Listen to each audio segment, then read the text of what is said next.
small republic of Guyana is celebrating its 42nd anniversary, and doing so in typical Caribbean style. Descendants of African slaves, the great-great-grandchildren of Indian laborers, Christians, Hindus and Muslims. With its rich ethnic mix, the former British colony isn't quite like any other of its Central American neighbors. While the party in the capital, Georgetown, is in full swing, Roy is keeping an eye on the repairs being made to his truck, an old British Army Bedford. Roy is a tough customer. He goes where others fear to venture.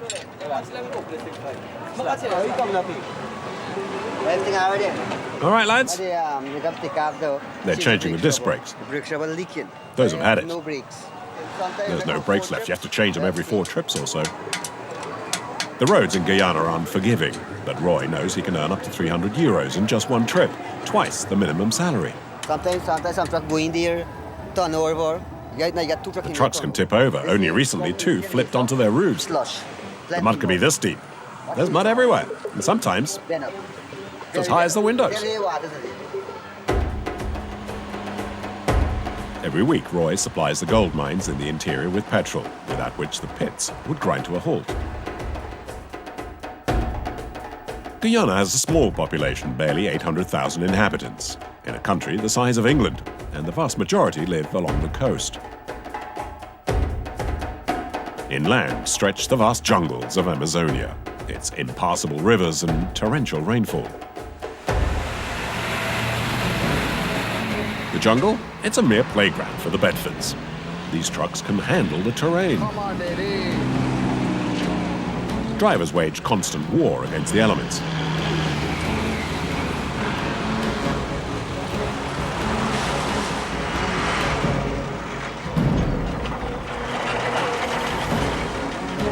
Use the winch.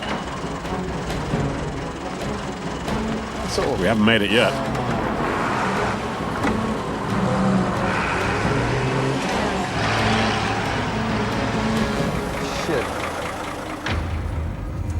Distances out here are measured not in kilometers, but by the number of days spent on the road. Some convoys can disappear for several weeks at a time. Beyond the forest, cowboys and their huge herds are the kings of the savannah. Some say the fabled El Dorado lies somewhere in this country.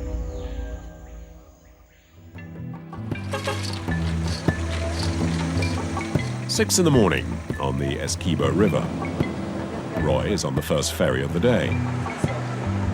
Sitting on top of 2,500 litres of fuel in the back of his truck are a few gold hunters heading for the Blackwater mines. It's barely 50 kilometers, but the track is one of the most dangerous in Guyana. And drivers are traveling in a convoy.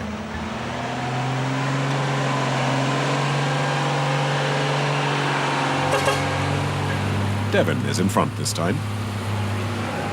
All week last week, me drive, me no sleep yet. 3 trip, this be 4 trip, me no sleep yet. Roy seems more concerned. I have to focus on the road, otherwise we'll have a lot of problems. The convoy has crossed a series of rickety bridges worn away by the humidity. Wait. Can you get through on your side?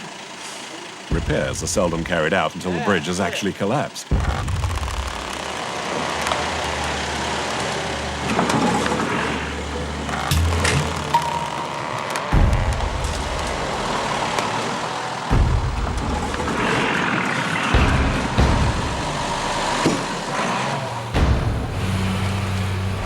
The trucks head into the jungle.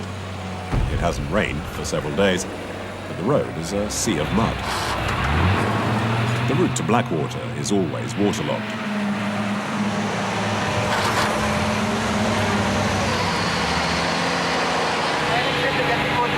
Each trip becomes more difficult. There are plenty of trucks heading in both ways. Each time one passes, the road gets worse. Despite the 4-wheel drive, the vehicles struggle and progress is agonizingly slow.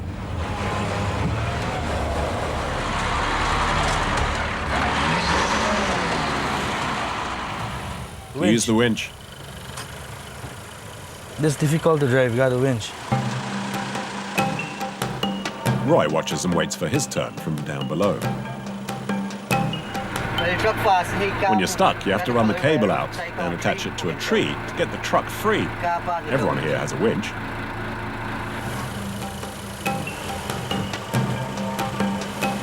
The assistant's job is to run the cable out by hand to a tree that is suitably placed and looks solid enough.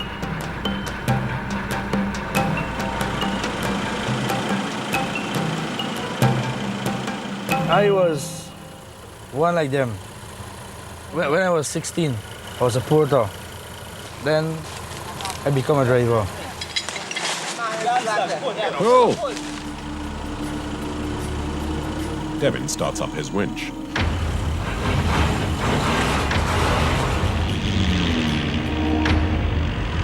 The cable slowly winds around, pulling the truck and its cargo. Altogether, 8 tons.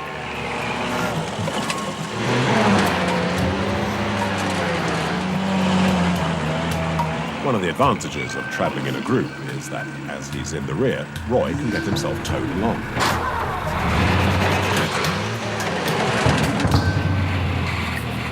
The key is to choose one's route.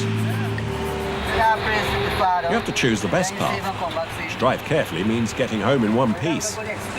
You need experience for that and know how to use it. Speed in a convoy never exceeds 5 kilometers an hour. Winch, Use the winch.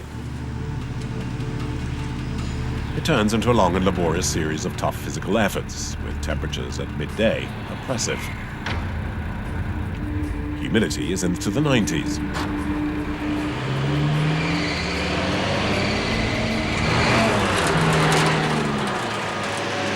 At this point, the Bedfords can only advance by being winched. As Devin struggles to get up one slope, 2 of his passengers have walked ahead and found something to eat. We killed it. If we can find another, you can buy it.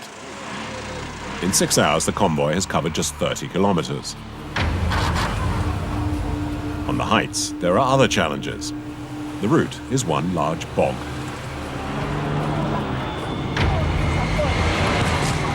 The passengers are scratched by the bushes and shaken by the bumps.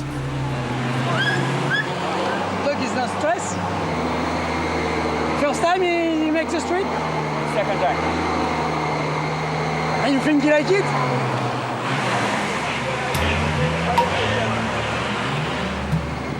Below the water, the ruts are impossible to make out, but some can be as deep as 1 meter.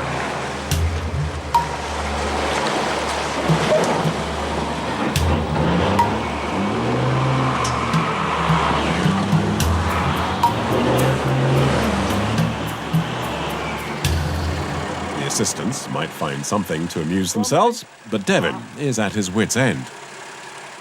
You don't hook the barrel back. You on the barrel. Kaya stupid. Get down, you idiot. Go on, pull, my friend. As he tries to get free, Devin only seems to get increasingly stuck. Roy decides to try a different path. Here, the road is in better condition, but there's nowhere nearby to attach the winch. The assistants will need to pull the cable by hand for several dozen meters. Most work barefoot.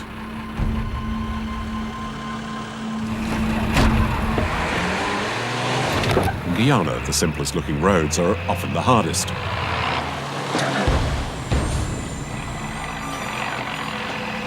Roy is stuck fast, surrounded by potholes.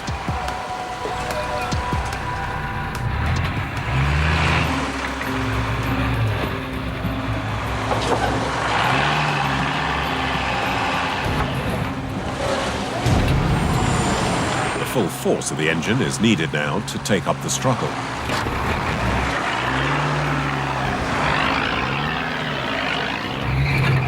At any moment, the truck could tip over.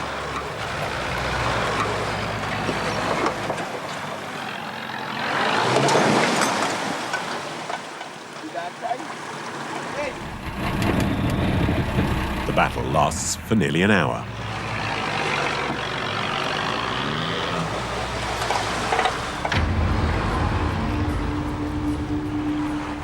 Good truck, huh? Good truck. Strong. Good driver. 50 kilometers in 10 hours. But the convoy does finally reach the Blackwater mines. In one of the wildest forests in the world, an army of mechanical diggers is churning up the earth. River courses are being detoured, and the ground is constantly being washed down in the hope of finding a trace of gold. In this remote area, life is hard. Here, one sleeps on the ground under the most basic cover.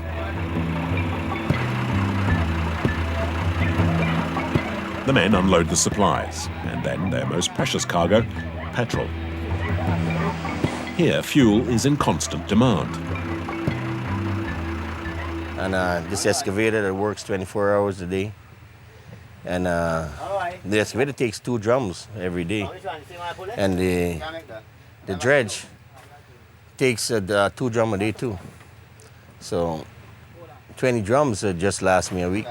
Mustafa owns this mine, but is a long way from being a millionaire. Any profit he makes is plowed back into fuel and supplies. The truck with the load, the fuel and the grocery and the meat and all that, it's about $2.5 million. So every trip is about $2.5 million. Like many Guyanese, Mustafa has spent time in the United States. In his case, almost 30 years. Unfortunately, some bad luck forced him to return home and try his hand in the mines. I have my wife and my 2 daughters in the States. I go home every 4 or 5 months. It's a tough life. You got to make sacrifice. You know, as in the States, you just living to pay bills. You know what I mean? Here, there are no salaries. The miners are paid a percentage. Finding just a few grains of the precious gold dust can mean wading through the river for hours and hours. It's not easy.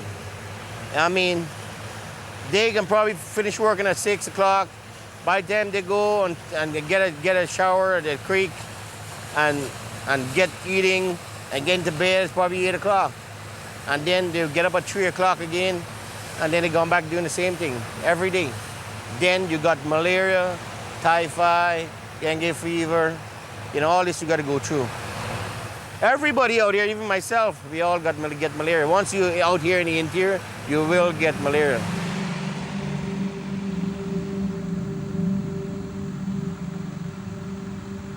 Not far from Mustafa's mine, others have found a far easier way to look for gold. In a bend of the river Potaro, a strange creature lurks, made from rusting iron and sheet metal. On this barge are 5 Brazilians, looking to make their fortune. Their infernal machine sucks up and spits out mud in the hope of uncovering a deposit of gold. The deafening noise never stops. But in their opinion, it's still better than having to work down the mines.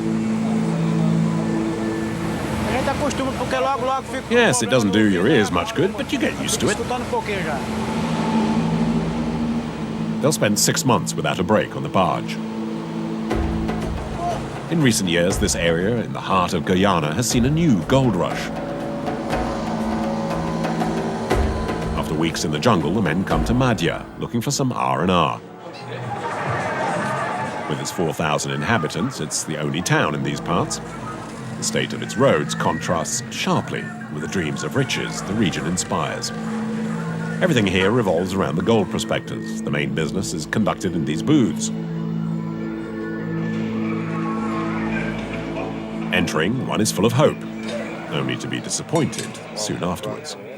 We came here to sell our gold, but we'll get nothing out of it, will we? You sold your gold. Give me 1,000. Give me, or just $500. Give me some money. You owe me that at least. Not now. Stop whinging. No way. But you know who I am. You're no friend of mine. Give me a good price. The gold is measured in grams. 1 gram will usually bring in 30 euros. The hard-earned cash quickly disappears in the bars of Madhya. Since the gold rush, prostitution here has thrived, and with it, an AIDS epidemic.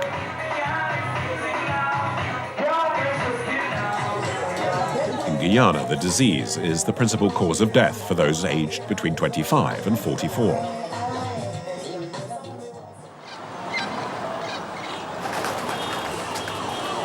Far from the hardships of the interior, Georgetown is a town where life can be good. After the carnival, things settle back down.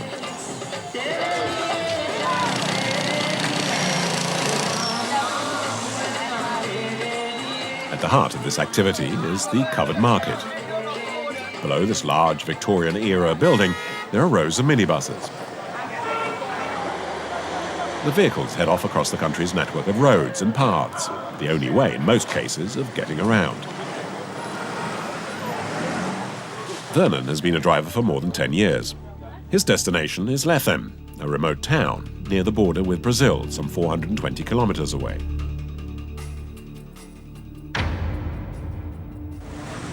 Some drivers are just pulling in, and Vernon asks about the latest news. Driver, how is the road? How are the roads? Bad. The road is bad? Yeah, bad. In what way? Well, there are a lot of large holes. Business is slow today. But by 8 o'clock, Vernon decides to hit the road, even though he has only 2 passengers out of the 9 available seats. The price of the tickets doesn't even cover his expenses. Competition is fierce, so it's best not to turn down any kind of business. If we're gonna wait at the last moment to tell you guys that we don't have a bus going there, and then the next time you won't come and travel with us again. A manic race begins between the minibuses. The first ferry across the river leaves at 6 in the morning. Despite the bumps and the holes, Vernon drives at full speed. In the back, the passengers are already feeling the worse for wear. We do try to meet the crossing for around 4 o'clock, so we get at least an hour and a half rest before the pontoon. As the other minibuses disappear into the night, Vernon has to give up the race. There's a problem in the back.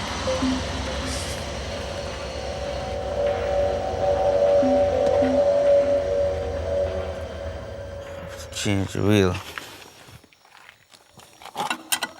One of the passengers helps. It's 1 in the morning. All around for hundreds of kilometers is nothing but Amazonian forest.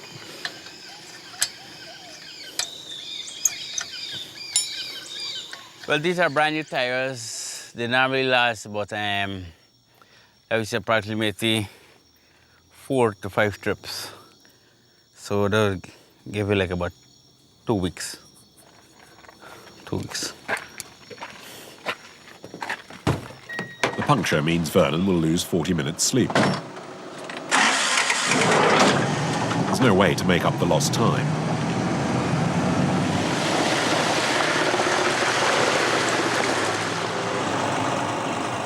He reaches the river just moments before the ferry leaves, and as the other vehicles are driving on board.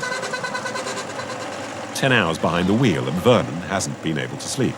The only how you feel tired is when I stop and go to, like, if I go catch a rest, well, all the tiredness will come there. But once you're moving, we're good to go.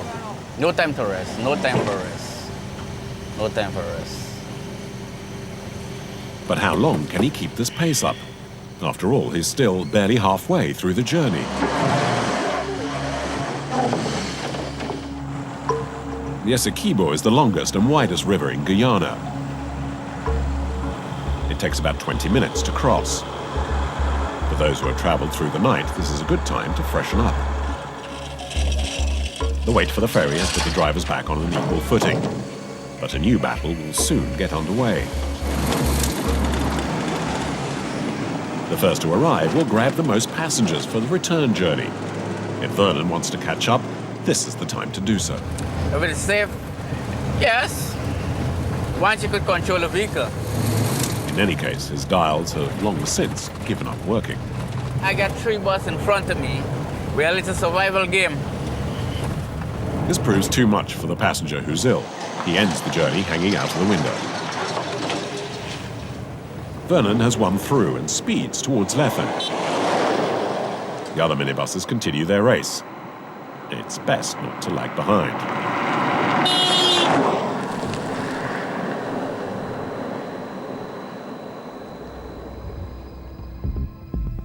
A short distance away, a solitary silhouette under the scorching sun.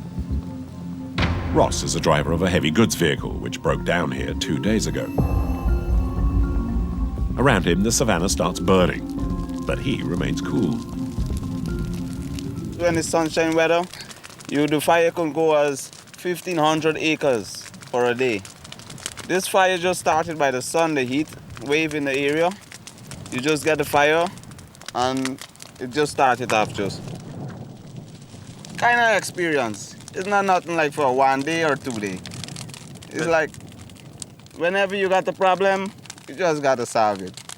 It's a bit dangerous because you can, I mean, if you don't have any water or what. Well, so mostly I'm from the countryside. I'm from the low coastal plain and this is in the interior savannah, so I know about survival.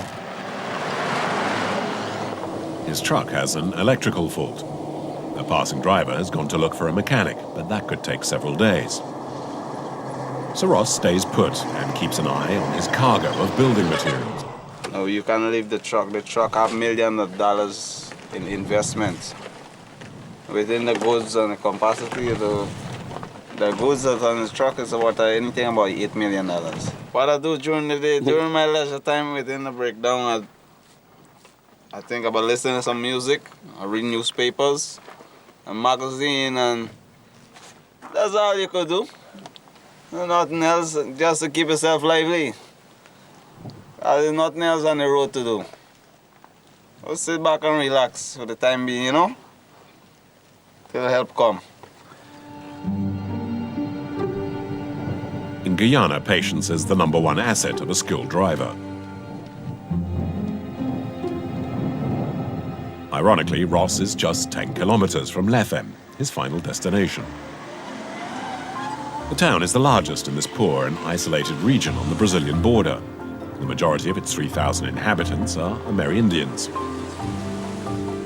It's also Bedford country, where the hardy trucks go through a third or even fourth renaissance. A group of men are busy working on one truck from the 1960s, which needs an axle changed. Emil, who spent 16 of his 39 years as a driver, is supervising. Up a little bit. Too much. A little bit more. Good. Got it. He works with Danish, his 21-year-old son, who's just starting in the business. His truck often suffers from his lack of experience, but the young man wants to correct his own mistakes. I prefer to do it myself. It's better that way. My assistants and I do the repairs, and so we can guarantee the work. There are no new parts for the Bedfords. The axle is second-hand, imported all the way from England. It weighs several hundred kilos. Some more heavy, but 1, 2, 3, go. 1, 2, 3, go. Hey. It will take all day to complete the work. At nightfall, the trucks are loaded up. The supplies need to be delivered by the father, his son, and 3 assistants to a village in the Monkey Mountains, said to be inaccessible.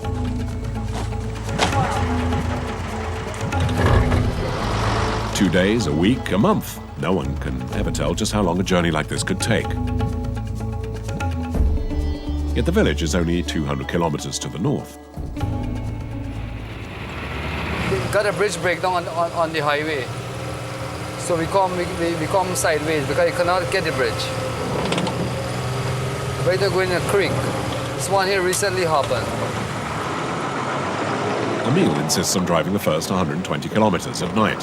What's 6 hours of driving in the dark? To cover as much ground as possible before the great unknown. After Karasabay, more worse. It's like more difficult. We're going to sleep Karasabay tonight. And in the morning, 7:30, keep going. Because I need to get the light to see what you're doing.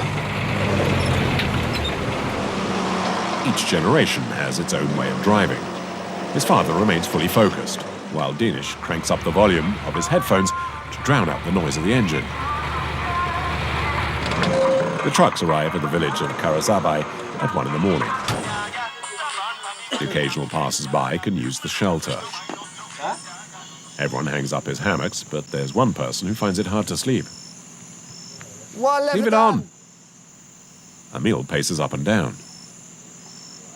Keep thinking about tomorrow, you know. If you're passing or no passing.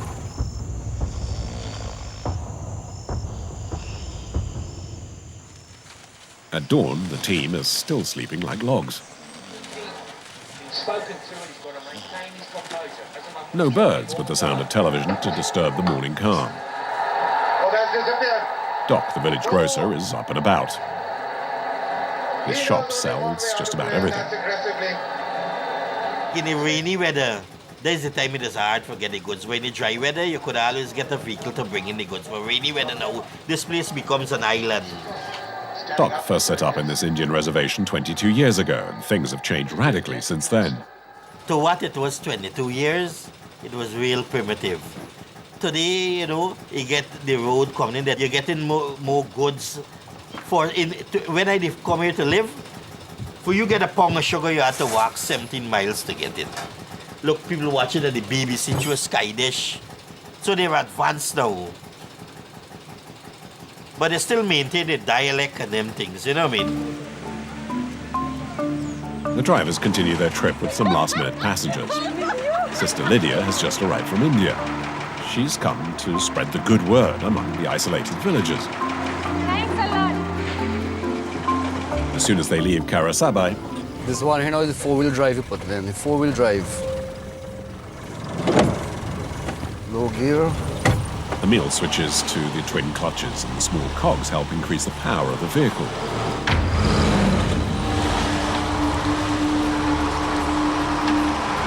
Sister Lydia is looking forward to her voyage into the unknown. This is the first time for me to go, but then it is my willingness to go, actually. I wanted to meet the people, our people, those who are living really in the mountain. I used to hear they are living on the mountain and all. So really I wanted to go. Emil keeps an eye on his son in the rearview mirror. Dinesh is, as always, quite cheerful.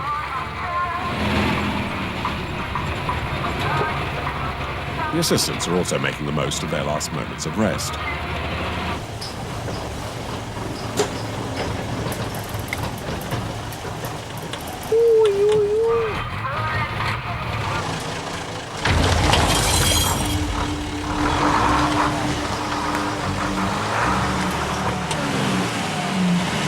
Shit, boy. You need to pull a wire rope now. Yeah, pull the cable wire rope for pull the truck out. Hey, friend, come. The assistants respect Emil as he works as hard as any of them. Yeah, let me try this one. The winch is indispensable, but not without its own risks. Okay, good. See, the vehicle could do this. The whole It could damage the mechanics and the chassis in particular. Very, very slow. We'll need to go very, very slowly. If it slips, it might break an axle. If we go too quickly, it could tip over. But it should work if we take it slowly. It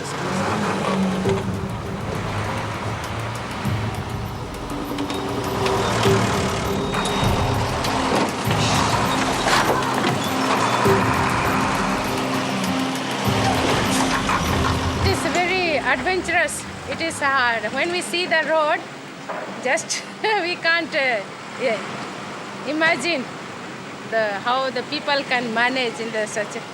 But the people, really drivers, has to be more appreciated that they take such a risk. It is this is life and death. Only everything is in the hand of God, that's all. Only the Almighty God can do anything, everything. Only we just trust and just go. Faith doesn't rule out prudence, and the good sister has got off the truck during the operation. Emil remains calm enough, but at the back, his son seems agitated. The young man has removed his headphones. Slowly, there's a big hole just ahead. Stop, stop, stop. Danish has been dragged into the hole, and the Bedford's undercarriage is stuck in the earth. More seriously, the cable is now in the wrong position, no longer along the axis, and therefore under far greater strain. Mind the cable. It could snap at any moment. Danish forces the truck, and there's a worrying noise from below. Bust! Loosen the cable. Shit. No, the wire up at bars. Without the winch, it's impossible to carry on. Take your time, son, we'll make it. Emil tries to fix the truck. Richie, you unwind it. Start here and unwind it in this direction. The metal cable needs to be untangled by hand. It sends small metal splinters into their skins. Cut it here, right there. The makeshift method means the repairs take more than an hour. Keep an eye on the cable. There's no way they want the same thing to happen again. Yes, undo it. You can go this way. The road's better there. Besides, there's a larger tree. Come on, get on with it.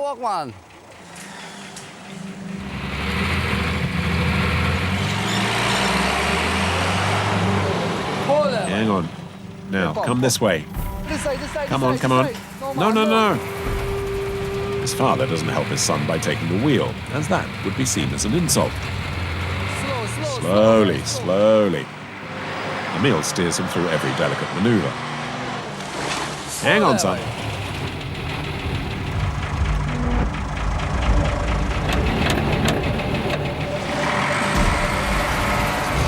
Good.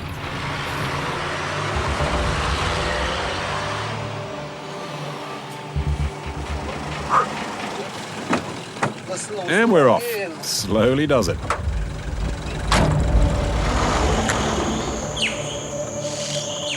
The convoy is swallowed up by the huge and threatening jungle. Out here, nature is king. Fuck. Yeah, this thing. I don't like this. Hey, you got a snake in front of you. Look out, there's a snake ahead. You're afraid of a snake? Yeah, afraid of snake. I don't like the snake. Snake no good. No good, snake. There's some very, very dangerous snake in this bush. The Amazonian forest is full of poisonous species, many of them deadly. Danger lies hidden almost everywhere. Despite this, the assistants appear unconcerned as they wade and rummage through the mud. You need to move the wood out because You have to remove the wood out, or they could come up and break something under the back of the truck.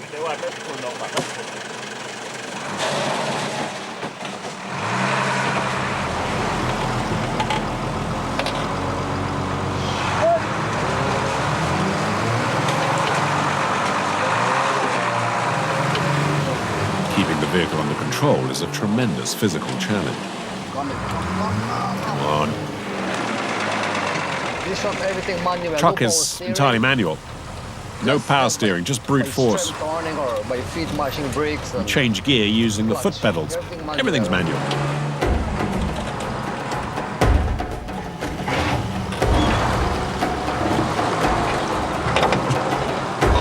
It's hot.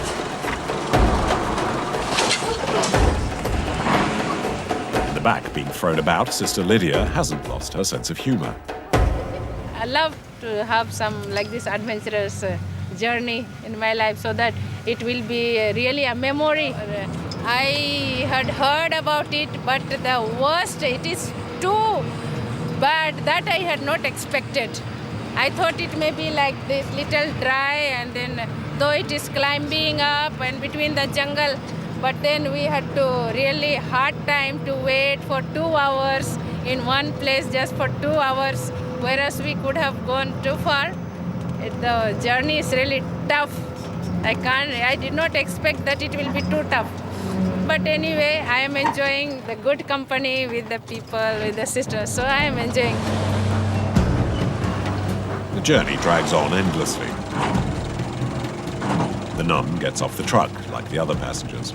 The village she's going to is just 2 kilometers away, and at this stage is quicker on foot. The Bedfords, however, have only completed 1/3 of their journey. The Inish's cable has already broken once, and there's a real doubt whether it can hold out much longer.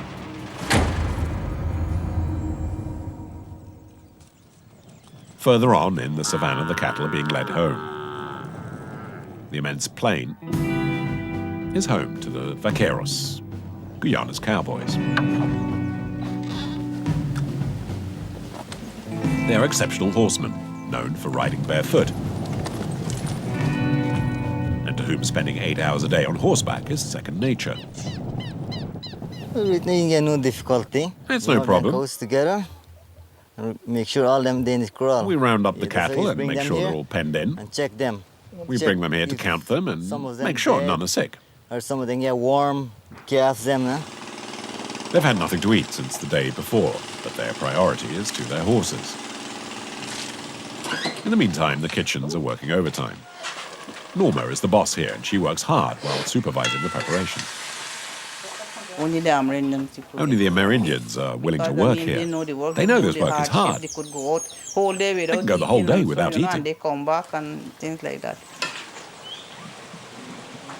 The main problem in this area are the parasites, such as the large vampire bats that live off the cattle's blood at night time. Let's say it's from a bat bite. This is caused by the bite of a bat. From a bat bite, you start getting infected with the It's worm. infected, and there'll be maggots growing inside. When they start to lay the egg, this is the egg right here. You can see the eggs there. Eventually, when they start to They can spread throughout their body and cause wounds everywhere. Start infecting your whole body and start making us a big hole.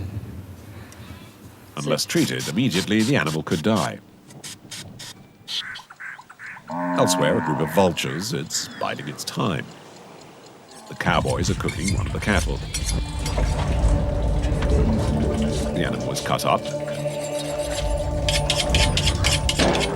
The good parts are for the men, and the rest goes to the scavengers.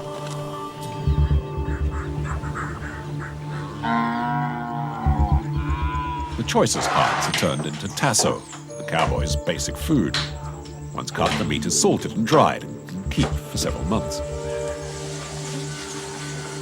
Anything that can't be preserved is cooked straight away and shared out that night.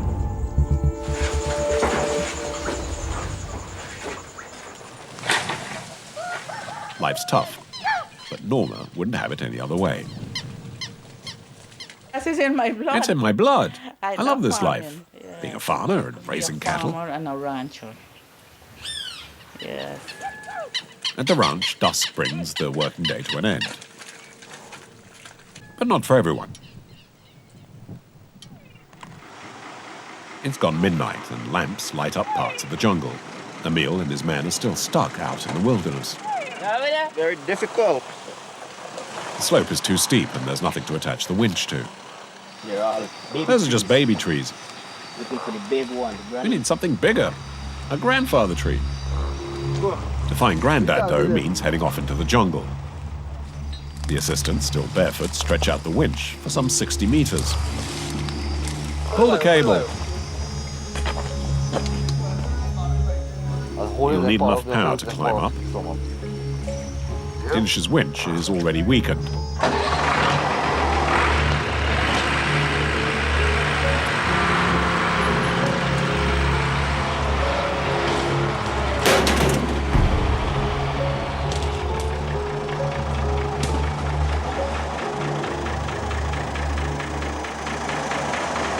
The cable's broken.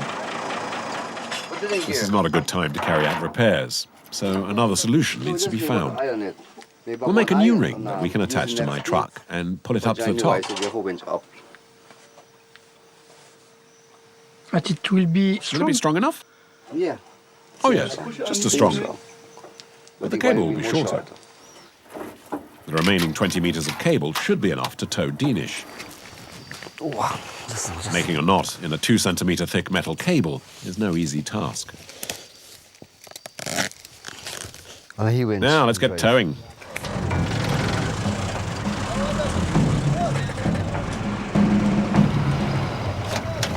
Bruce! Bruce, They drive tell him to drive real slow.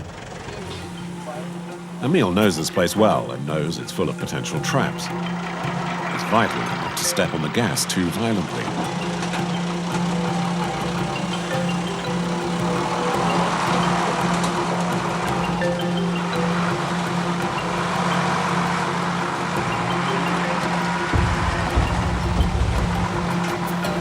The father makes it, and now it's up to the son to cross the swamp.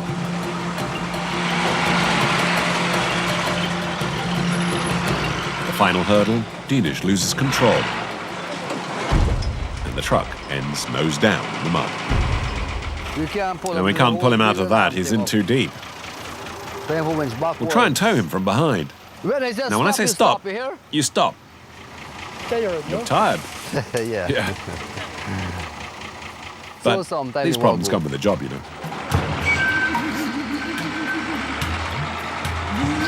It's now 3 in the morning, and the convoy is plagued by bad luck.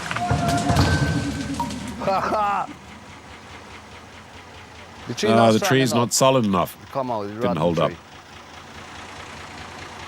We need to find another, stronger tree. Pull it out backwards. Then he can try and get through again. The second time. Emil and his men haven't slept for more than 20 hours.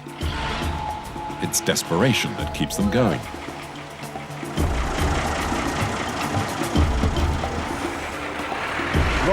Go back.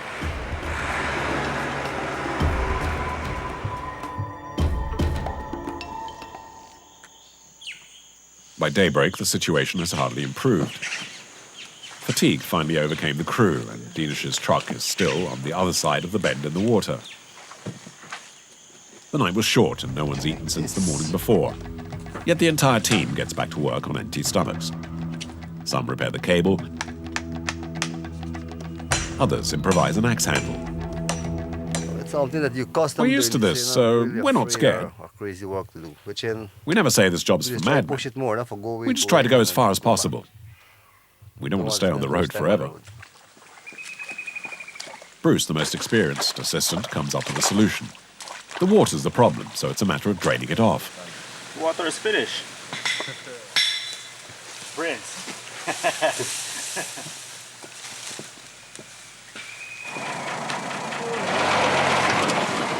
How about this side? No, man, no. This side. Danish finally makes it across. It's Sunday, 9 in the morning. Who wins? We left Friday night, Friday 8 o'clock. Take 3.5 hours to reach Cuba. I can't remember how many hours. Can you check? Can never check these kind of things.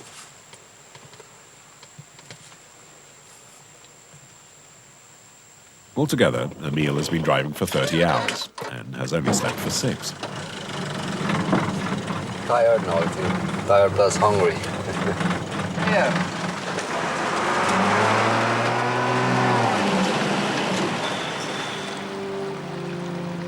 3 hours later, Emil and his crew reach a valley.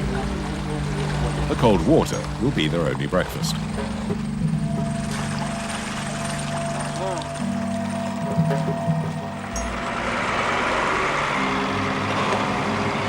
Over the years, the driver has become used to the hardships of the road. Yeah, this is what I do for a living. Drive my own truck and, I don't like it, but I need to just do it. He's bracing himself for what lies ahead. The rocks. We started in big mountain, Boiling Mountain, going up now. We take about 6 minutes of climbing. 1 hour climbing. The assistants walk up ahead, acting as lookouts. Boy, go fast. Help me with the big one fast. Go ahead. Remove that large rock. That big one. You cannot stop. Over there. You can't stop on the climb You up. cannot stop. Even if there's a rock, and a big rock could break something in our undercarriage. But Danish and his truck are forced to stop halfway up. Tighten up the rope so it doesn't slide. We have to get that rock out and push it down the hill. Tie the rope like this. That'll do. It's large, you know. But if we pull it towards us, it should work. Come on, we'll get it out. The Bedford is tired. Its system has been pushed to the limit. And right now, When we were climbing yesterday, something broke in the gearbox. We can still go on, but we need to go slowly. You hear that noise? That tic-tac? The clutch disintegrates, and the truck keeps stalling.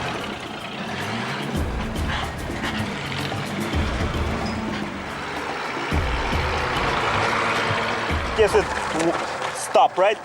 We'll chuck it before it run down back the hill. To prevent it from going down again.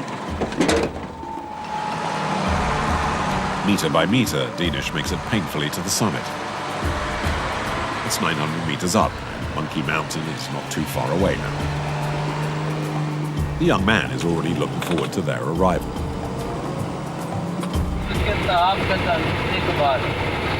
First I'll have a bath, then, well, I don't know. At Monkey Mountain there are girls, if you know what I mean. So I'll go and find myself one.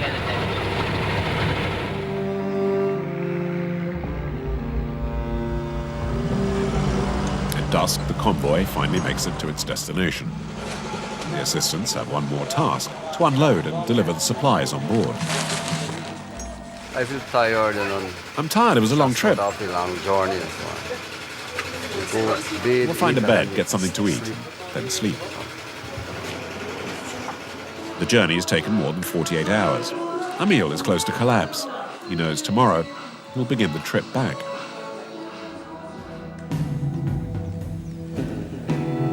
Without the trucks, Monkey Mountain would be cut off from the outside world. In the heart of an Indian reservation in the middle of nowhere, the village has just 750 inhabitants, 200 of them children. The head man here is called Harry. His power lies hidden in these small bags. What's that stuff? Gold. He spent 33 years in the gold mines before retiring to Monkey Mountain and marrying Marta. I want to be a treasure hunter. I like to find the El Dorado, but I never find it. Harry did nevertheless manage to scrape together a nice little nest egg, which he guards with his life. I got this to defend myself. But this is not enough, no? This is not enough. You gotta get a bigger one and that, but defend yourself. Small one. With his savings, the old miner bought this grocery store. The days are long, so he passes the time by drinking large amounts of vodka and listening to music at full blast, to the despair of his neighbors.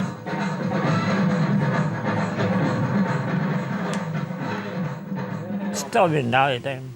He always disturbs me. Disturbing all Always. the time. Yeah, I don't like I don't like him. He's no friend. He's abusive. He's a fake. Forward. He wants everything for wants himself. everything. Hector was born on St. Lucia, an island in the Caribbean. He came to Guyana aged 8 with his mother. And I came When I up arrived with this here, part of I the hoped for a world successful life. to look for success in life. Especially in gold, diamonds, farming. Gold and diamond and agriculture.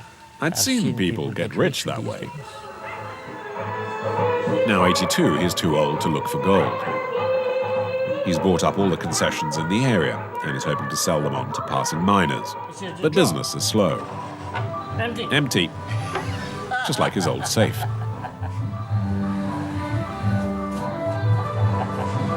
Empty? Yeah. No, it's not empty. Oh no, Son. it's not really empty. Here's my son's birth certificate. The house is the old man's only valuable. I was I planning wanted to extend it, make it nicer. bigger and better. But it didn't work out. But I want to go You can't always have what you want here. somewhere else because you don't really get the things you want here. Hector hasn't given up hope, however. From his terrace, he still keeps an eye out for the miners he hopes will rent his concessions. But in Monkey Mountain, the gold rush ended a long time ago, and the horizon remains depressingly empty.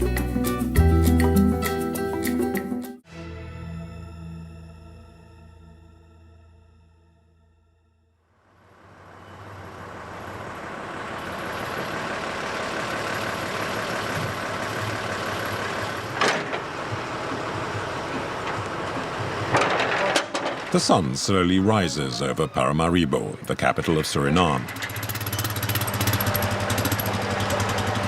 Pedro is preparing for a long trip. He has kept his childlike spirit, even if he has just become a grandfather. Oh, I don't like this mess. Pedro and his wife Francesca are not like other grandparents. They're gold hunters. Go on, get going. Every year they set off to bury themselves for months at a time in their mine in the Amazon forest. Being careful won't kill you. Go that way. This is the only type of vehicle to manage the road where we're going. No other vehicle could. Well, unless it's a tractor. Take it down, take it down. That's good. Put the brake on. You can let go. It won't fall. Yeah, it will come down. Gold has paid for their daughters' educations. And they hope to earn enough to secure the future of their grandson.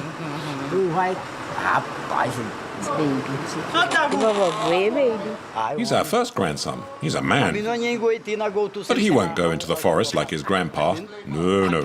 He'll play football and go to school. He's too young to go into the jungle. He might get ill.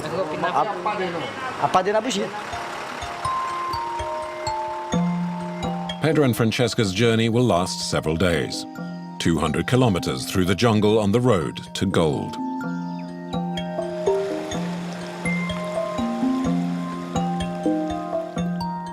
Suriname is difficult to locate on a map, but it's not an imaginary country. Suriname is in the heart of the Amazon.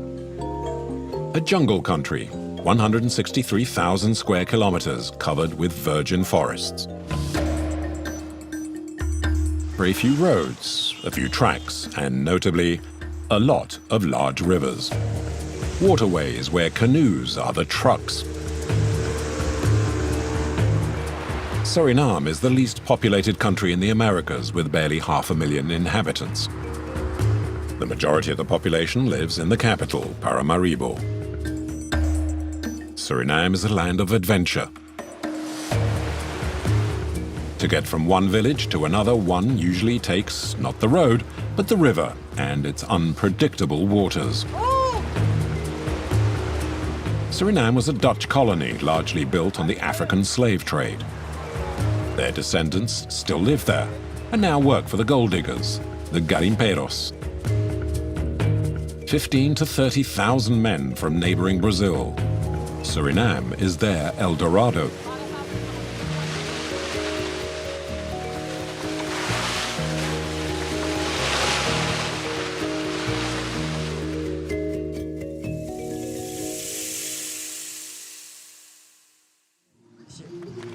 After a 6-hour drive, Pedro and Francesca reached the shore of the Moroni River. Hey, collect all the barrels and put them in the canoe.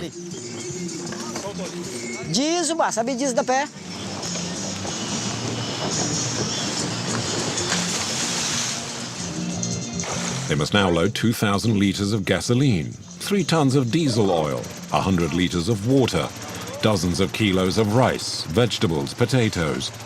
Enough food to last at least 3 months. They still need to get the essential quad bike on board. Over 300 kilos in a canoe that is already dangerously low in the water.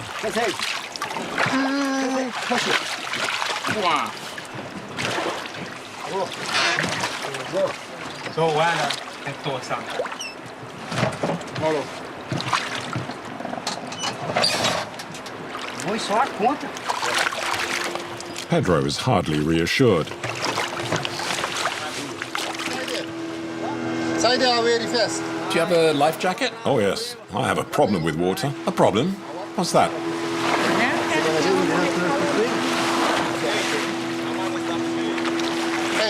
You can't swim? No, I'm scared. Francesca, aren't you scared? No. No. So, Francesca, you can swim. Almost, not 100%, but if I fell into the water, I wouldn't drown.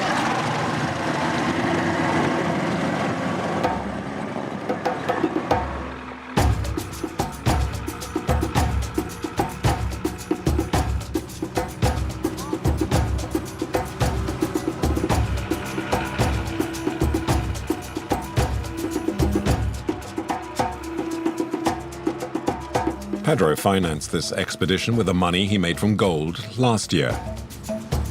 Everything he has, he's ploughed into what's on board.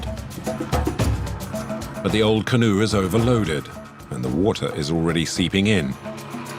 And the rapids are close by. Here it's calm, but further on it's rough. There are more waves. That's why I wear the vest. The river level has dropped significantly, following the year's severe drought. The silhouettes of the rocks are a constant menace. A large canoe sank here, near this cove. Now we're getting closer to the smaller rocks. The guy will have to steer the canoe using one foot on the rocks and the other in the canoe. Mind the rocks. Look out. Mind the rocks. Now, the canoe would break up if it hits a rock.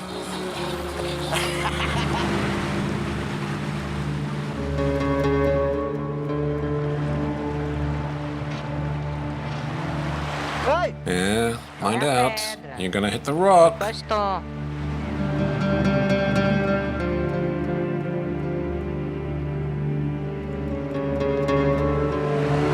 He's a real nutcase. What Pedro and Francesca feared has happened. The overloaded canoe is stuck on a sandbar. Hey, come on, friend, come down. Get out of the boat and to help us. But the boatmen are cautious, not jumping without seeing where they put their feet first. If your foot goes between two rocks, you break it. You break it. So when you jump, you need to know how you jump. And you know? Yeah, I've done this many times. Too late, the boat has drifted.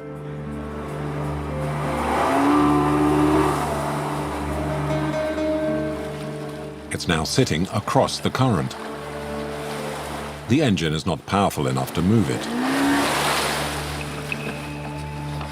If it capsizes, it's the end of the trip.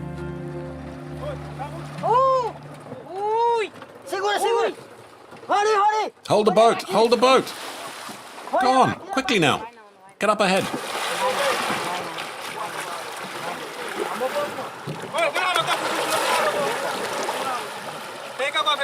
Get up in front, quick.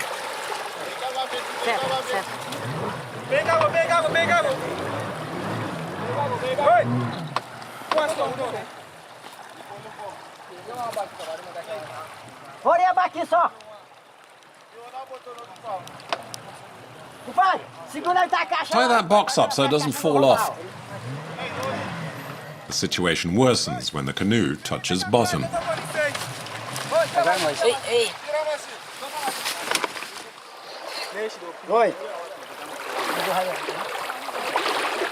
Everyone, including Pedro, jumps into the water. Not for too long, though, as there are water holes.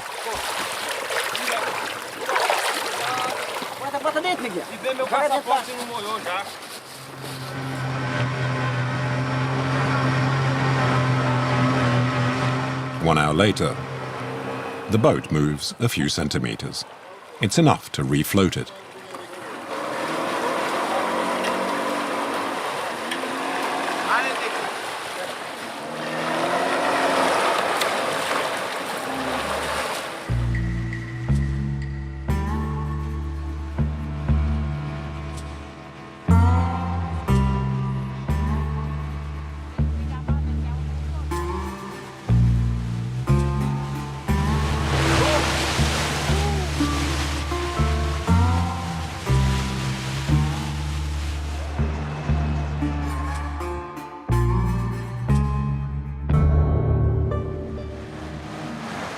Fate causes one of the engines to fail.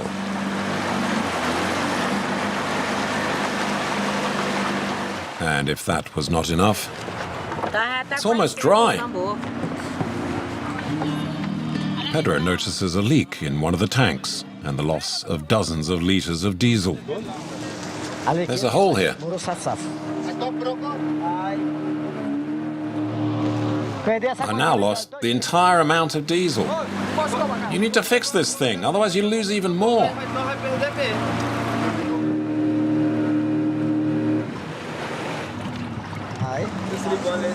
We'll stop the canoe at Mongotapo. And I'll put on a plastic washer. Mongotapo is a village in the jungle not far from the Moroni. It's where they hope to find a new engine and repair the leak.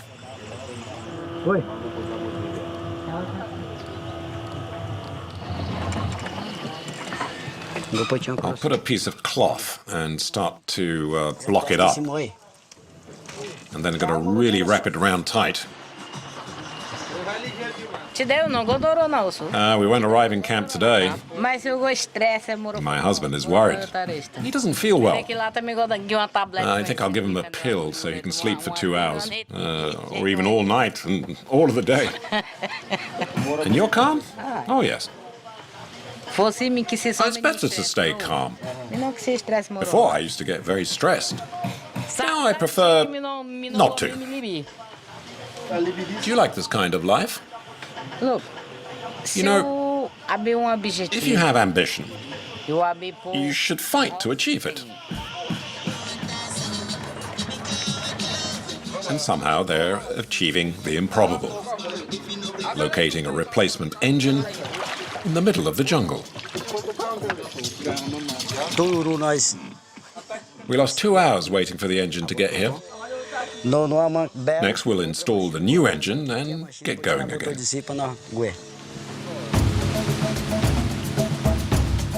The canoes set off at full speed. Pedro is adamant about arriving at the midway camp before nightfall.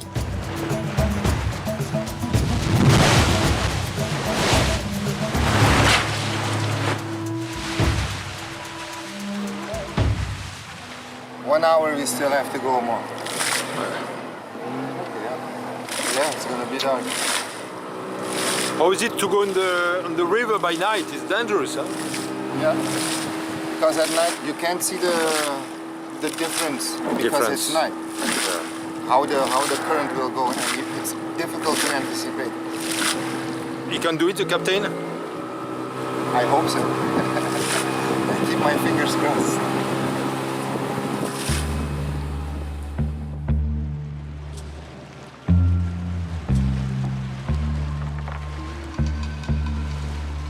Now it's a matter of trust. I'm afraid the boat's stuck. The level of water is low because of all the rocks underneath. Look, you see? You see all the rocks? They're everywhere. You can see why he can't go faster. I don't like to navigate at night, but on we go. It's not much fun to be here.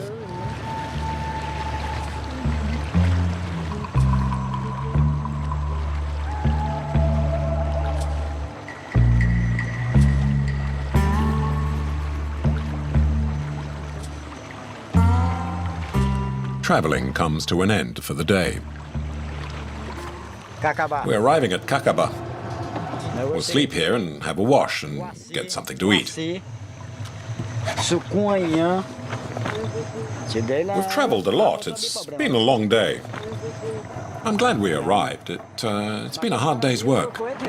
And tomorrow will be even trickier.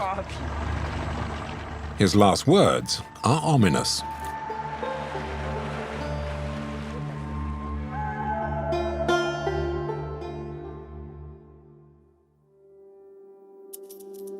In West Suriname, on the banks of the Corentin River,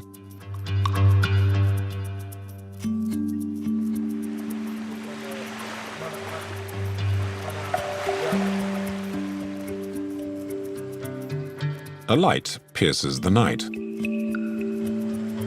It's a small boat from a distant village, Apoera.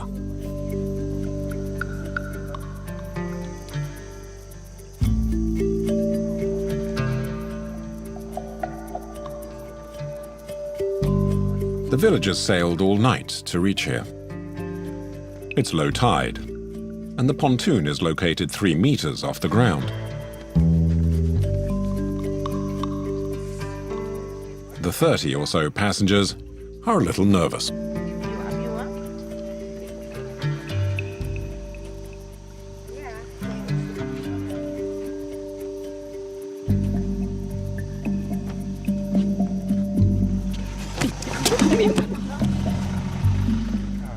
This pontoon doesn't seem to be for a remote village, but a proper town. A minibus picks them up. But to get to it, there's a mud path to cross.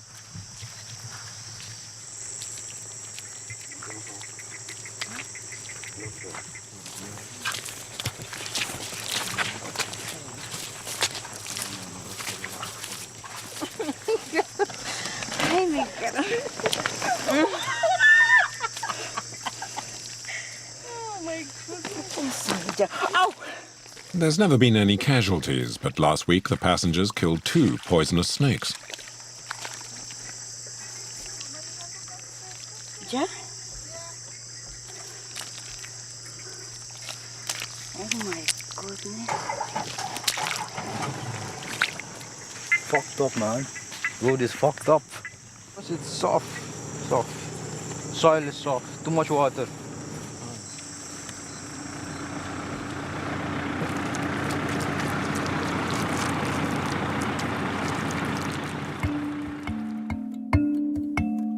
They head towards town. To get there, the boat passengers have made an incredible journey. Leaving Apoera, their village in the Amazon rainforest, they have taken 24 hours to get here just to go shopping in the big town. Nieuwe Nikkerie, 14,000 inhabitants. Like Suriname, Nieuwe Nikkerie is a multi-ethnic city. 5 communities live together peacefully. Muslims from Java, Indians, Chinese, and Arawaks, who were the first to settle here. Like the humans, the gods too seem to live in harmony.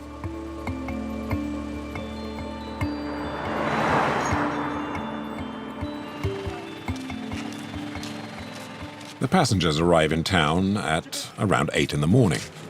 They have a lot to do and little time in which to do it, as the boat departs again in the late morning. Felix wants to sell his pineapples in the market. Back home in Apoera, all you need to do is just bend down to pick them up. But here, they're worth a lot of money.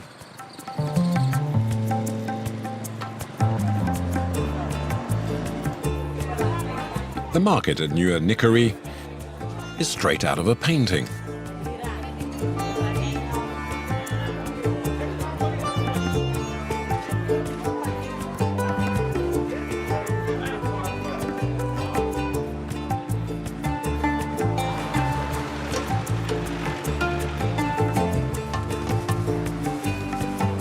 The city people love Felix's sweet pineapples.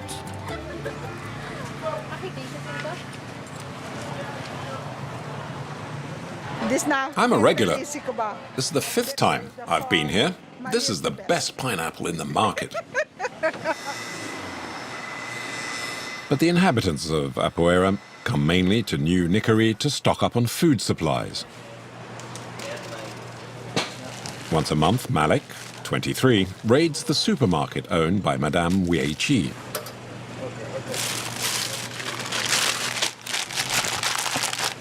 I buy some groceries for home, back home. So I buy flour, vegetable oil, coffee creamer, and coffee. And so, why do you buy here and not in Apura?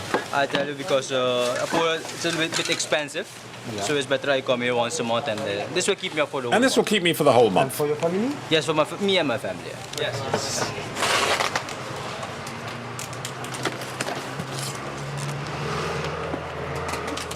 marking my goods.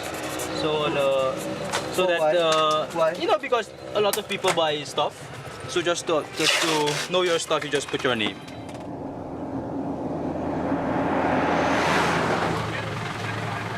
Four hours after their arrival in the city, the passengers are once again on the muddy road to the pier.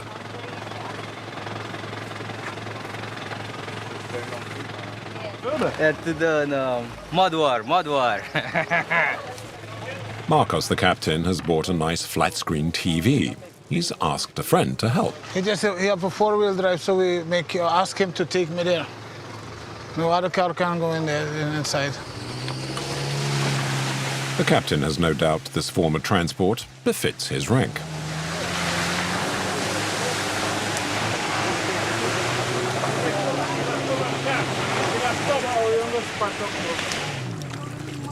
The passengers, though, are wading through.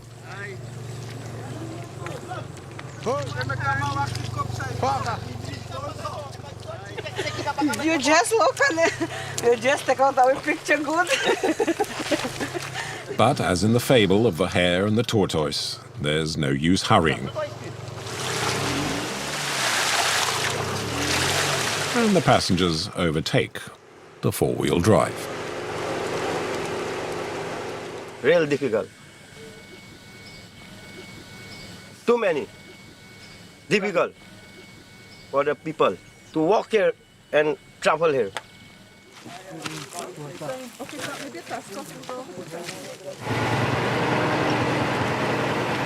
Finally, a tractor comes to help.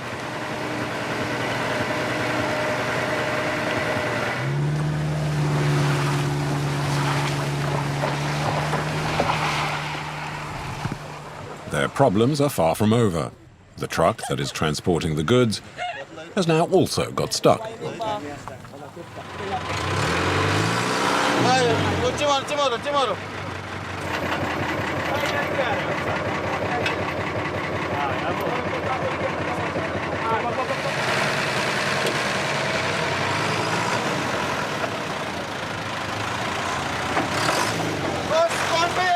Come on, this way.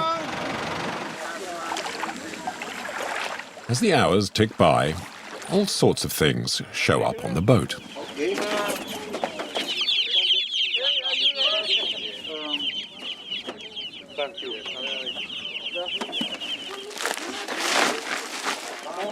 There's even a coffin. The loading is underway, but the captain fears he may have to stay in port. Water is very low, very low. So we have to wait, maybe. When they finish loading, and we can see if we can come out there. Because with this water we cannot go? No, right now. Why? It's slow, the boat is stuck on the sun. We are stuck now? Yeah.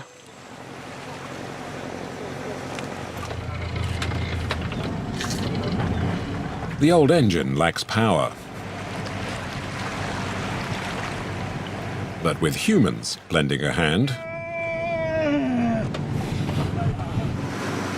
the good ship Idabali wants nothing to do with it, and it doesn't budge 1 inch. There's still one possibility.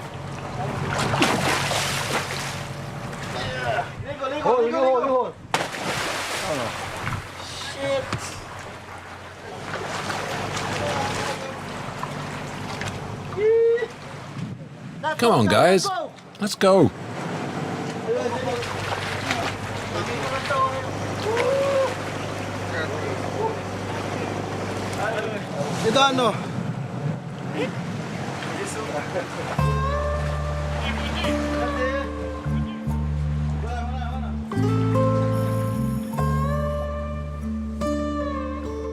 Just a few hours behind schedule, the Idabali reaches cruising speed.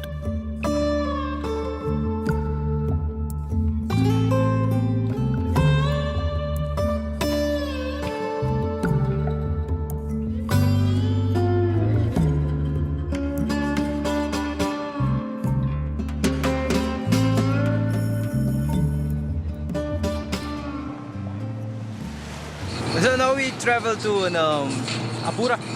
7 hours, I think it's gonna be something of, I think 230 kilometers in the river, through the river. But like I said earlier, if it was through the road, it will be only 80 to 90 kilometers. But the river is, you will see it. It's full of curves, yeah.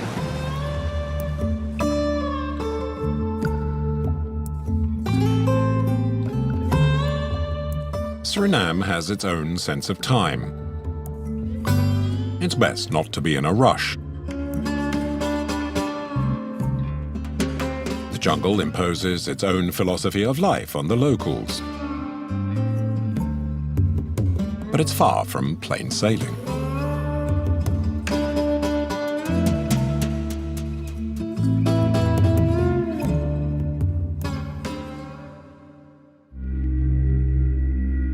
In Suriname, almost all of the few paved roads lead to a pier.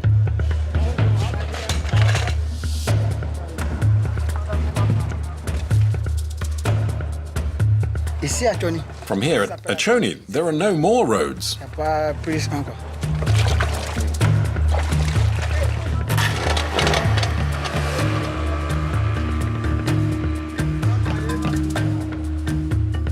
To get to their village at Langu, these men and women have a tough journey ahead.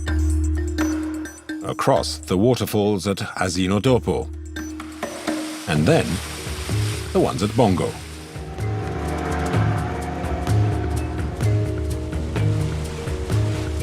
"300 years ago, their African ancestors, fleeing slavery, took refuge behind the walls of water and stone.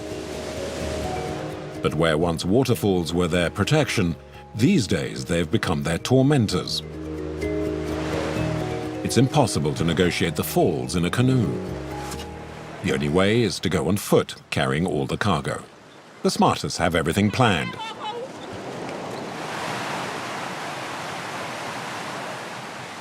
The others carry their goods as best as they can for almost a kilometer. Mind the mosquitoes, they're really big out here.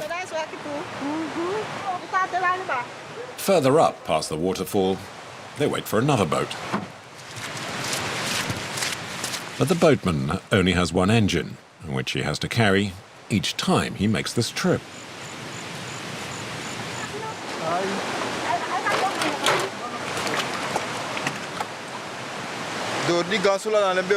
We have to make this detour because of the waterfall. Some boats can get by, but they must unload their cargo first.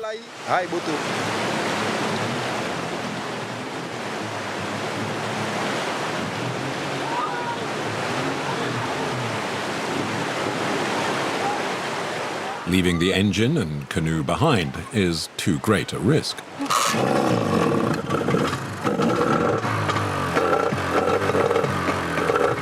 Jerry prefers to play it safe. His canoe is his livelihood. 50 euros a day, enough to live quite comfortably in the jungle.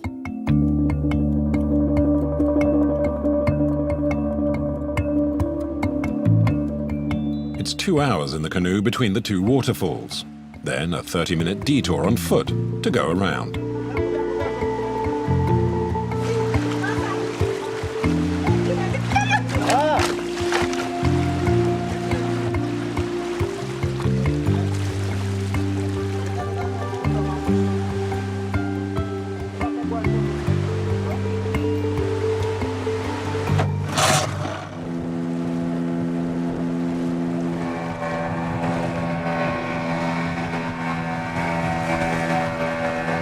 After a full day's journey, the village of Langu appears. 500 people live in these huts of wood and canvas.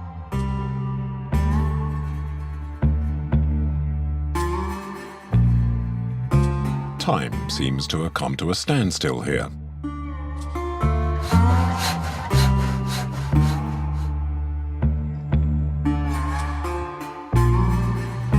In the jungle, a canoe acts as the school bus. There is no road, but the state hasn't abandoned its people. Okay, let's start again. 1, 2, 3, 4, 5, 6. You start with nothing at the beginning, and then your mummy gives you 6 apples. How many apples do I have? 6. Gather your bags and leave quietly. Goedemiddag, juffrouw. Goedemiddag, goedemiddag, juffrouw. Amy, the teacher, teaches in Dutch, the official language. You got kids in the village never. There are children in the village who have never been to the city, who have never seen a car, They never saw only on who have never had anything other than a broom in their hands, or maybe a bicycle. The government subsidizes the school and the village generator. Here's the generator. It runs on petrol. It powers a village over here and another over there.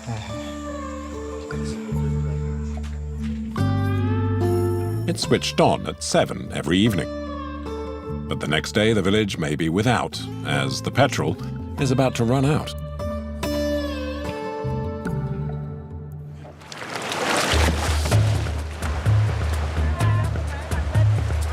Once a month, the strongest men in the village are tasked with collecting 4,000 litres of the precious fuel.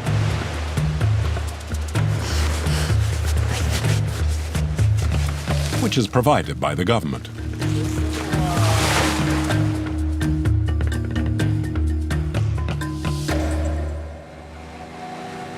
With 6 or 7 200-litre cans per canoe, just remaining afloat requires great skill.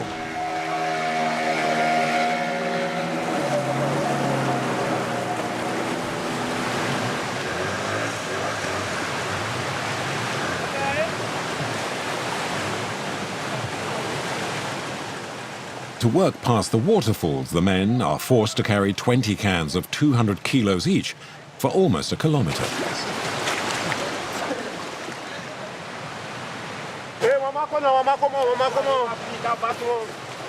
Hey, we need another person here.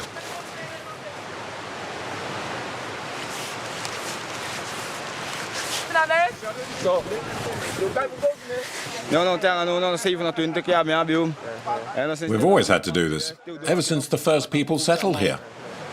We're not equipped to carry such heavy loads, so it's hard work.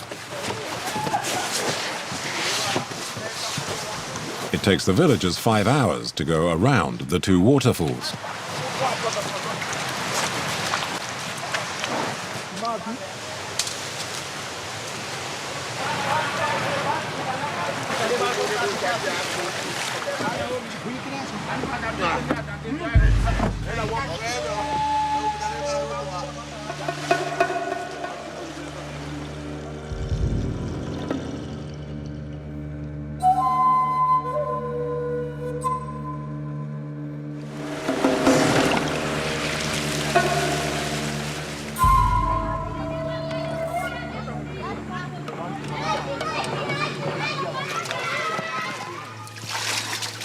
Yet it's a chore that nobody in Langu resents. On the contrary, it helps maintain their independence. Personally, I'd rather live here than in town. There's more freedom. Life in the town is stressful. Everything revolves around work. You don't get to see your family or children. We work hard here too, but it's peaceful.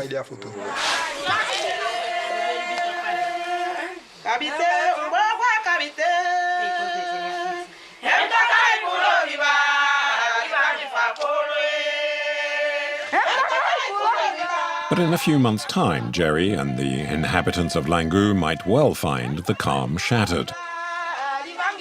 The mayor of the village, Heinz Fredericks, in ceremonial dress, however, believes Langu will be reborn.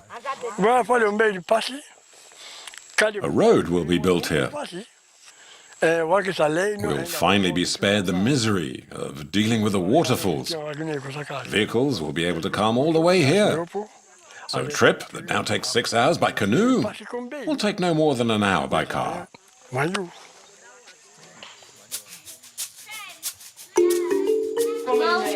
The teacher, who was born in the village, doesn't believe it for 1 second. The road is a legend she's been hearing about since childhood. We moeten nog zoek krijgen. Since when I was young, my elders talked about it. And it is in the heart of the people. When you finish the road, it is a dream come true.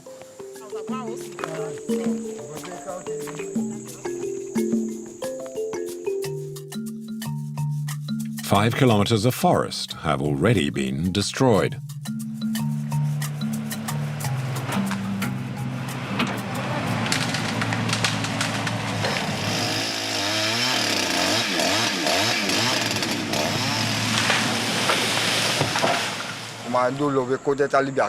As descendants of slaves, the forest is part of our heritage, but we need some more modern things.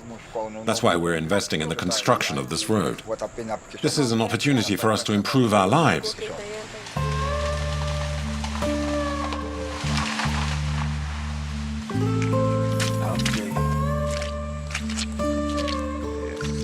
That is one day work for one machine, for one man.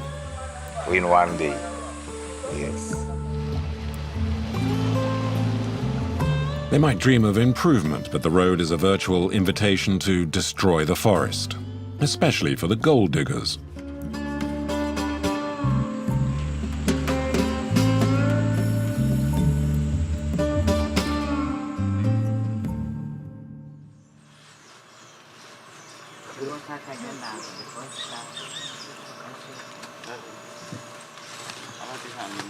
On the banks of the Moroni River, gold hunters Francesca and Pedro are forced to change their dugout to get to their mine.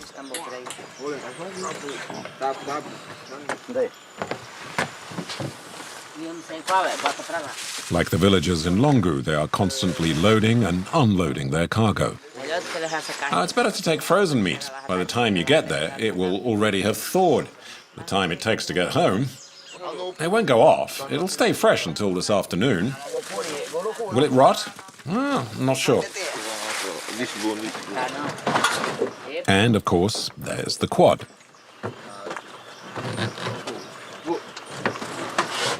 To get where we're going, it's impossible to take the big canoe because the riverbed is dry and the tide is low. We'll manage with the smaller one. We'll get to the camp today.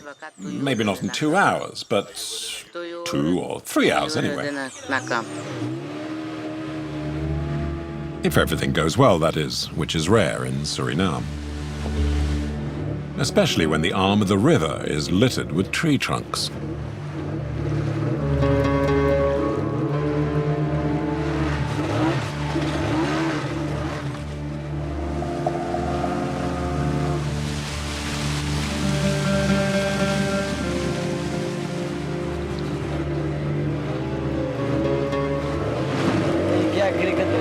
Now it's dangerous because the riverbed is dry.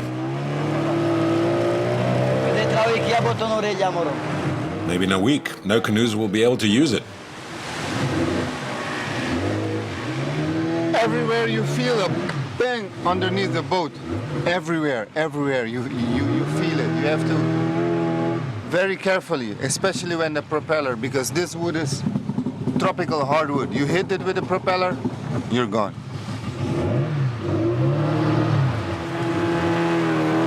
The boatmen are all descendants of slaves and never leave their forest. It's a big responsibility, but these boys, at a very young age, they become mature. If you don't go to school, you have to work in the land. Since they are small, these boys are coming in the creek because they be hunting, they be fishing, they be cutting the trees and now looking for gold. Go in that direction. I can't anymore. Go that way.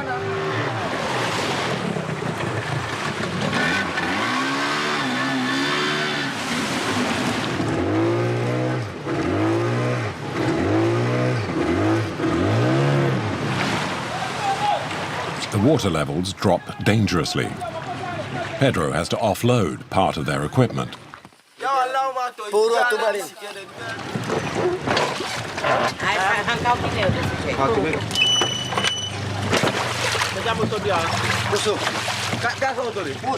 Hold it. Push.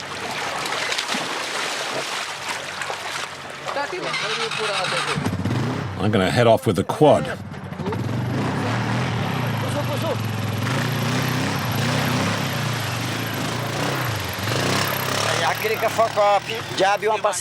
The river is not navigable. You have to go another way. And they'll take the baggage and carry on a little bit further. It's no way we can stop. That's the job. Never a calm day.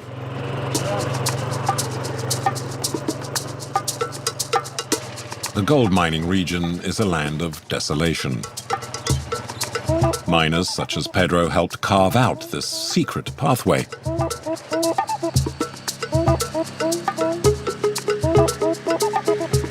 It may be the revenge of the spirits of the forest, because just a few kilometers later,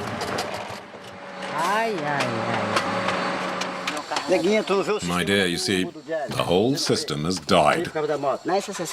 We need some new parts.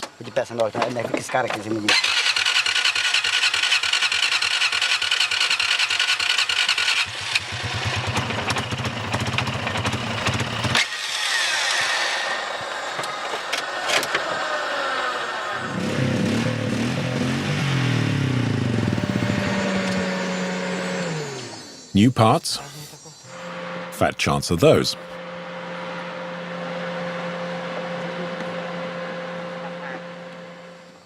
Pedro, esse carburador tá baixo demais. Cara disse, Neguinha, por isso que não era muito responsável bem assim.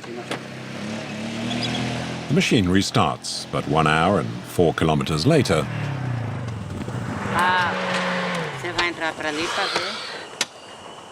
Para ali é barranco, eu acho. this time Pedro knows exactly what the problem is. A gasolina, Manqueira. It's the petrol. Carburetor. Petrol is of very poor quality. Gasolina, foco.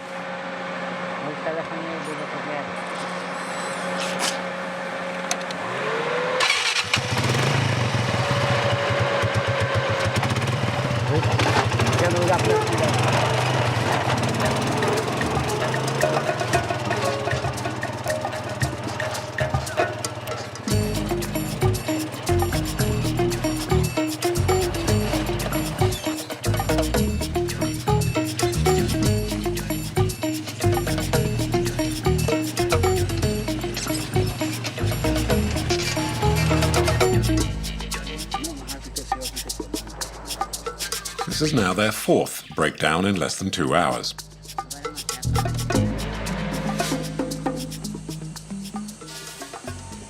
Under the canopy of trees in the middle of the day, it's 45 degrees, and the air is saturated with moisture. The couple is exhausted.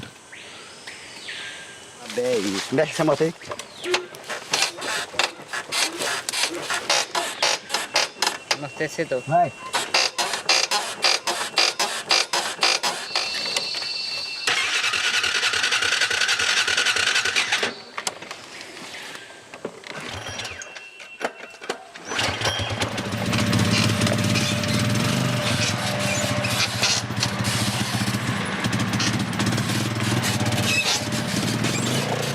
Even Francesca's patience is finally running out. There are times when patience reaches its limits. It makes me want to explode. Help! On the other side, the boatmen are also beginning to tire.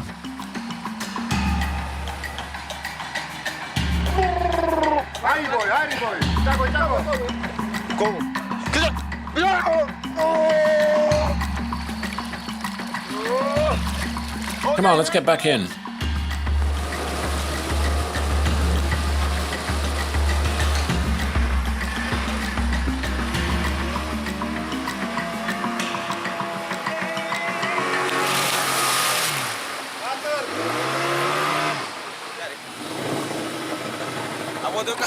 The canoe is stuck. It's because of you, damn it. Because of me. Well, why didn't you leave the canoe over there?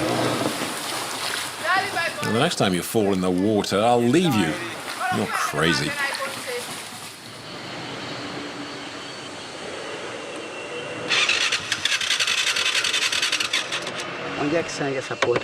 Where is it leaking? Oh, Jesus Christ. My God. Calm down. We just need a little help.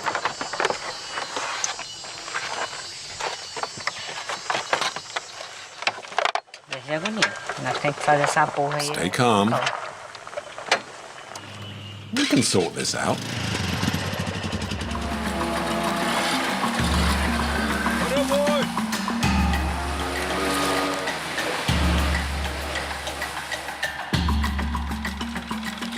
The canoes finally reach their destination, followed a few hours later by the quad.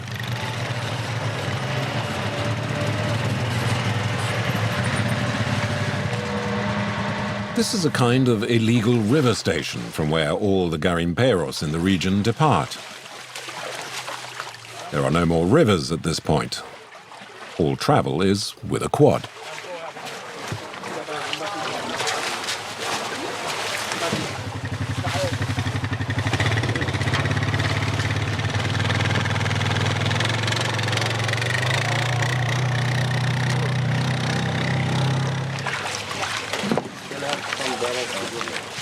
Once again, everything must be unpacked and unloaded.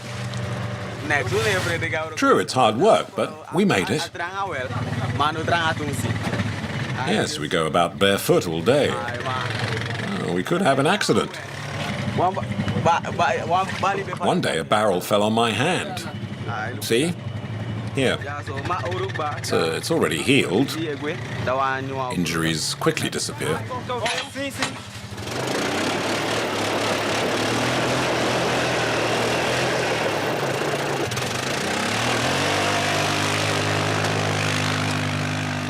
Getting the cargo up to the mine will take them till nightfall.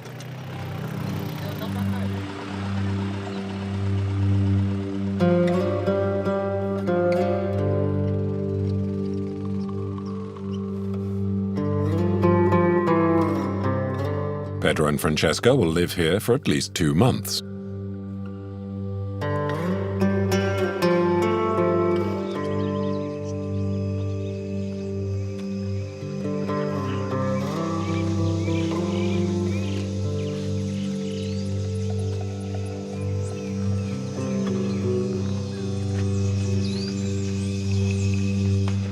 At 6 a.m., the camp begins to stir.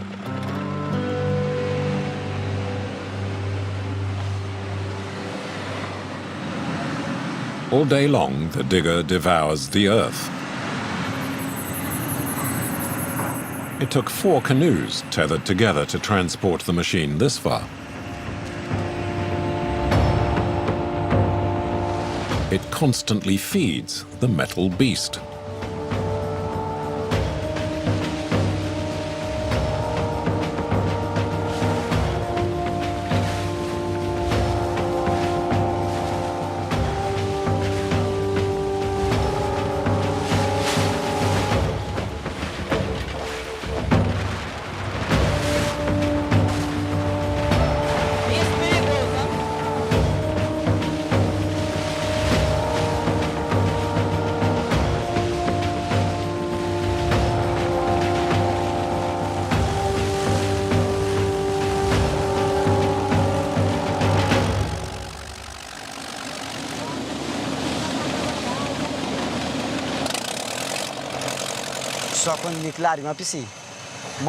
At this point, I don't know if we'll find gold. Sometimes I find something, and other times I find nothing. I do all of this to earn a good living, so I can have a decent retirement. That's why I work so hard.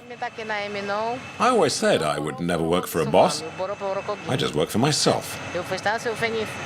We may not be earning much, but it's us who decide what we do.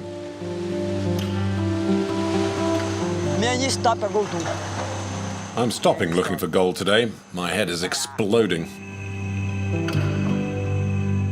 As in all the countries of the Amazon, Suriname is slowly devouring the forest.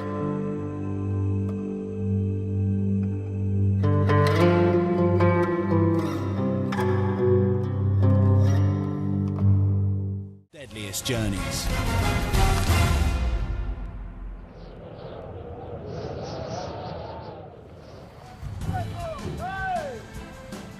A truck full of goods has just arrived from Panama City. It belongs to a woman they call the Queen of the River Tuira. The Queen's real name is Gina, a 55-year-old store owner. It's hard to believe, but Gina assures us that her pigs and 2.5 tons of merchandise will all cram into this little boat. Todo esto que está aquí es mío. Todo esto que está aquí es para el mini super. El arroz, el azúcar, el gas, las sodas, el aceite. ¿Cuánta mercancía hay en dólares? $2.500. ¿Está acá? Ven, papi. She employs 12 men. Even so, the loading will take almost an entire day. Loading must be done quickly.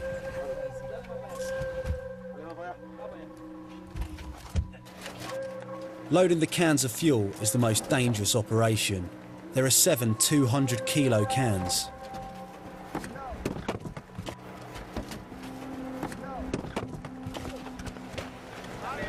With no machines to help, they rely on brute force.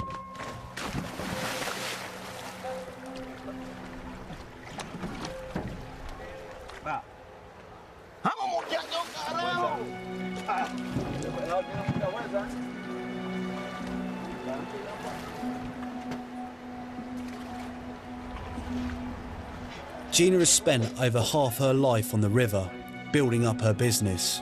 She has 4 children and is now a grandmother to young Chewy. He's only 4, but the Queen has made him the heir to her fortune. She takes him everywhere to teach him the job. Y si te comes toda la comida te doy soda. ¿Oíste? It's the end of the day at the harbour, and while the Queen is taking a breather, we witnessed a wild scene that only happens on the river twice a year.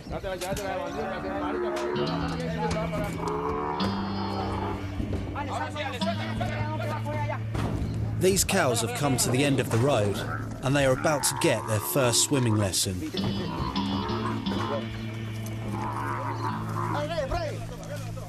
To transport the cattle to their new home further upstream, they are tied to the boats by their necks and literally dragged up the river.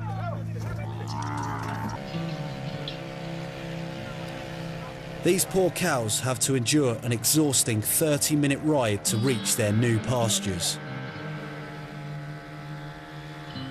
The cowboys are hot this afternoon. They've started on the booze early to celebrate the weekend. Altogether, 100 animals have to be transported.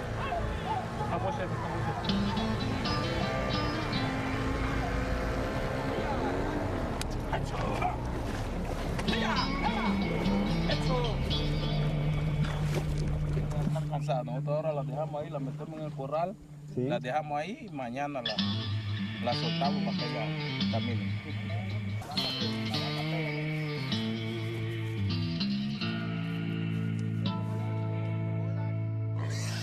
It's 5:30 in the morning in the port of Yavisa. Before the boss gets up, everything must be loaded, the meat included.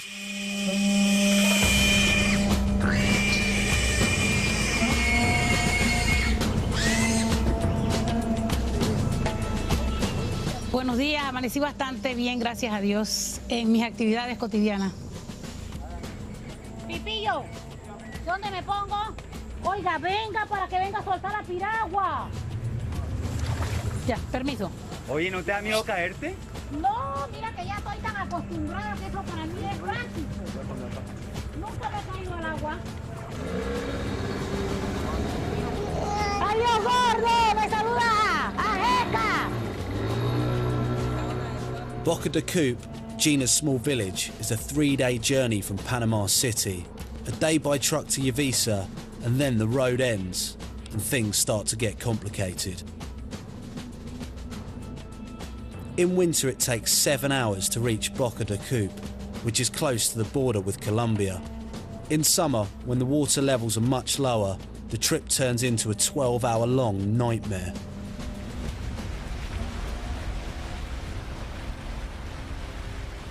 Gina's canoe is 35 years old. Its 12-metre-long hull is weighed down by the 2.5-tonne load and powered along by a measly 40-horsepower engine at full throttle. The old canoe's so low in the water that the wake of any boat it crosses causes a flood on board.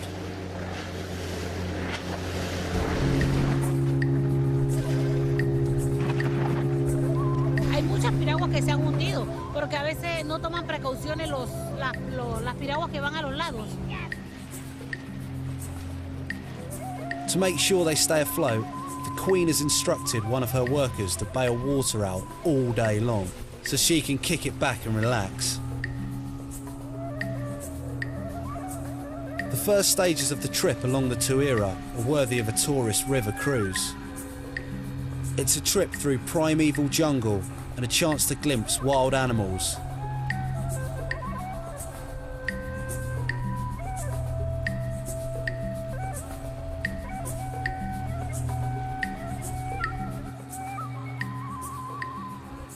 Even in the depths of the jungle, the Queen still has her creature comforts.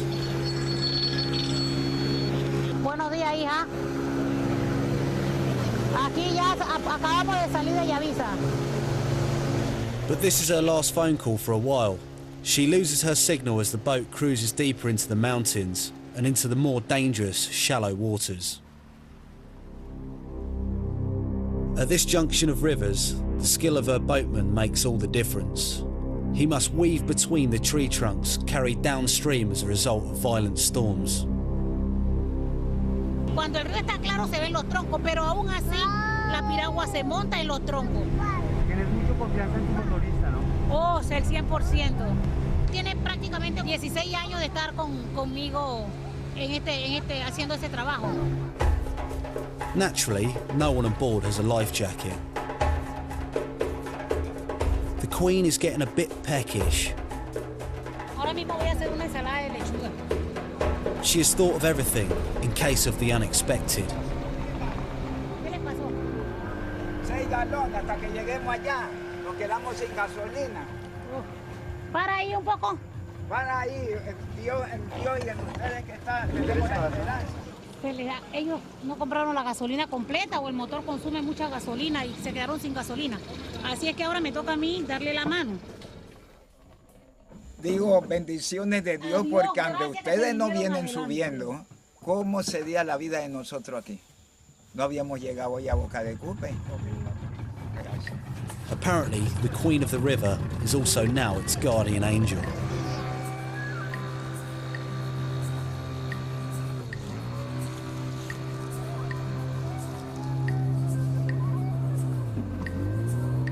The village of Guyana marks the midpoint of the journey.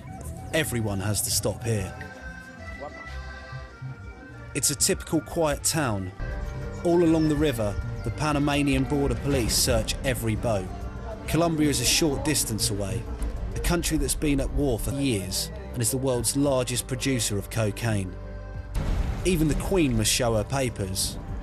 The search lasts an hour as her canoe is thoroughly inspected. La policía dice que es como un controlar la mercancía que tú llevas hasta ¿La frontera? Ajá, hasta donde tú tengas el comercio. Ellos piensan que lo que uno lleva es para la guerrilla. On this stretch of the river, the police have imposed a curfew. At 6 p.m, all traffic is banned.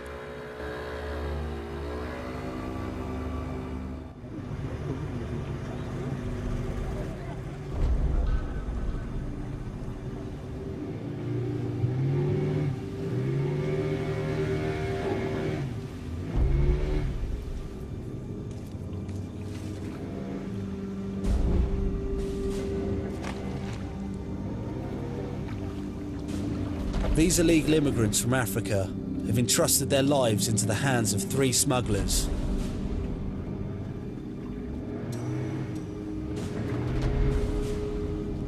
Now, in the jungle, comes the riskiest part of their passage to the United States. They need to cross one of the most tense and hostile areas in the world. At any time, they might be seized and sent back to their own countries. For the illegal immigrants, it all started 48 hours earlier in Turbo, northern Colombia. It's the point of departure for well-organised human traffic. After several days of bargaining, the head of the smugglers confirms the illegal immigrants will leave in the evening at 11 p.m. and board one of these fishing canoes. At the appointed hour, we quietly leave the city with the smugglers on a fake midnight fishing mission.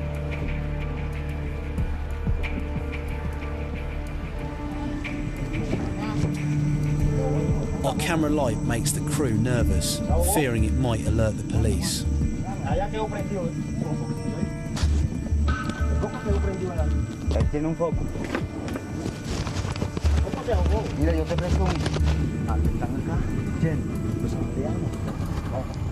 Waiting in a marshy area are 16 illegal immigrants, 12 men and 4 women.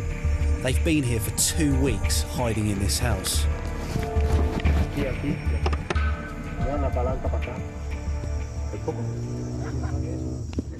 Once away from the city, the boatman steps on the gas.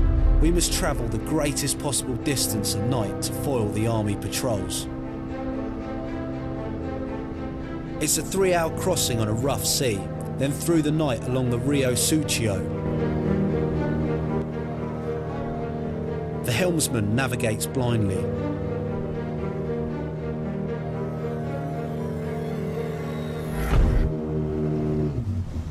Suddenly, we hit a tree trunk and there's panic on board. Musi, one of the Eritreans, is getting stressed out.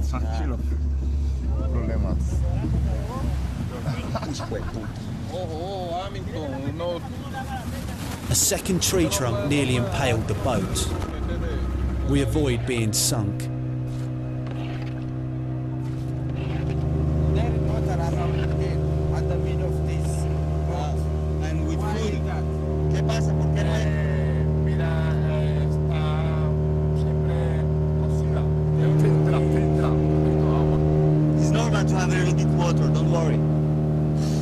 Tonight, the illegal immigrants have once again escaped death. They've brushed with death several times since starting their ordeal. First, they flew or sailed across the Atlantic for Ecuador. From Ecuador, they head for Colombia, on foot, by boat or truck.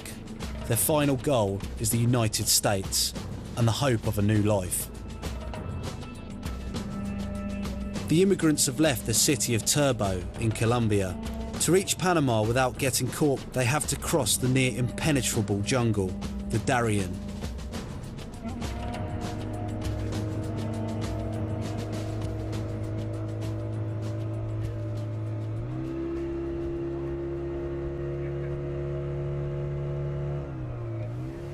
In the morning, fatigue adds to the tension.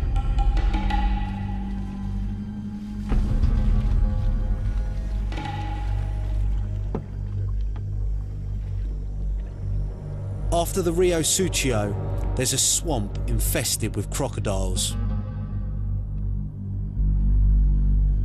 The vegetation is so dense that it wraps around the propeller.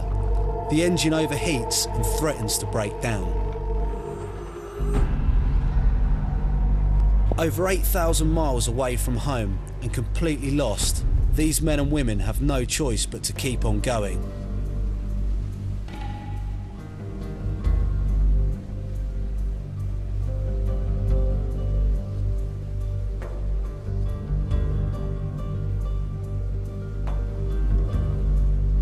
All they can trust is their own faith and the smugglers, who are now the unknown masters of their destiny.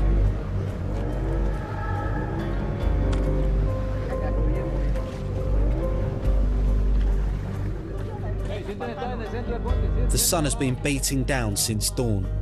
The water levels continue to fall and progress is slow.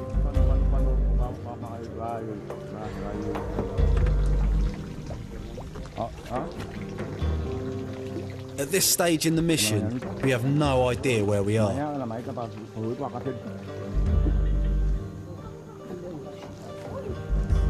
But Roberto, the leader of the smugglers, is enjoying himself. He's about to hike the prices. ¿Quién habla más español? Ustedes. Tú. Aquí, guía aquí, mitad, la plata. Please translate what you say. Trata de hablarme. Trata tú primero de hablarme. O sea que aquí se le da la mitad de la plata al guía. ¿A cuál guía? El que va para la frontera con ellos. They want the half money for the second guide to go to the border. Half of the money. Half of the money. How much is saying? ¿Cuánto es? 800. Son 1.600. 800 aquí, 800 allá. 800 aquí y 800 allá, en la frontera. $800. Nobody tells us that. We have got a deal there in Bogota. Just they gave us $100 each. There's a discussion, but it will be brief. Resigned, all talk of revolt is quashed. Everyone takes out their dollars. It's 800 for 16 people. They're reluctant but have no choice. ¿Y con qué marcamos? ¿Cuánto marcamos?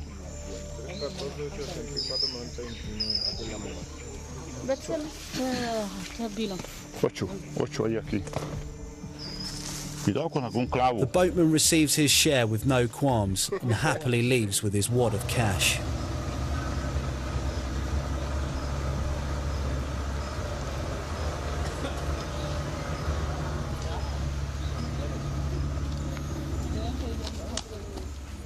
The group starts off. It will be a long day. And the immigrants had no idea it was going to get this tough. America is still far away. In this forest, where even experienced adventurers have given up, they only have their light clothes, inappropriate shoes, and their entire belongings carried on their backs. But regardless of how ill-prepared they are, they must press on.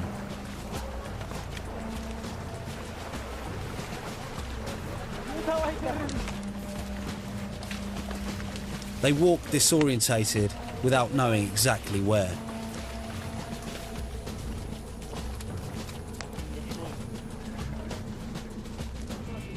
Suddenly, a black tarpaulin indicates sign of life. It's a base camp.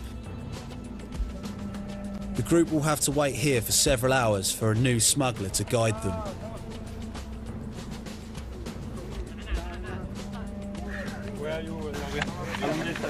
¿A dónde está? Está aquí cerca de la frontera.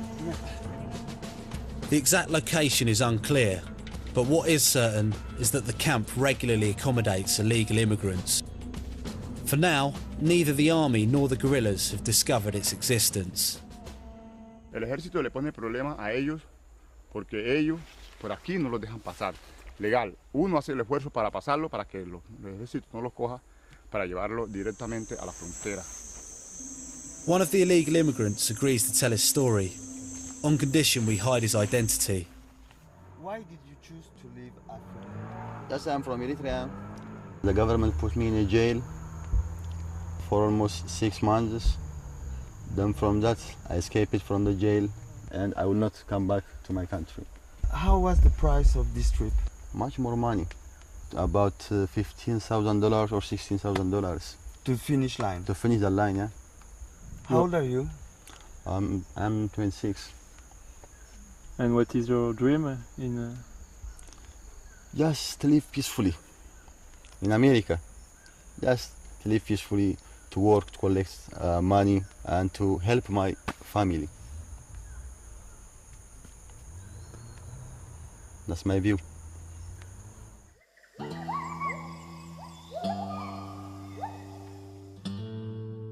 The hours tick away and there's still no sign of the new smuggler. The other major concern is the quantity of food and drinking water, both of which are now dangerously low. Roberto, the chief smuggler, shows us that water can be found all around us. Esta agua es buena para tomar, no problema. No problema. Frutiño, jugo. Tomar, normal.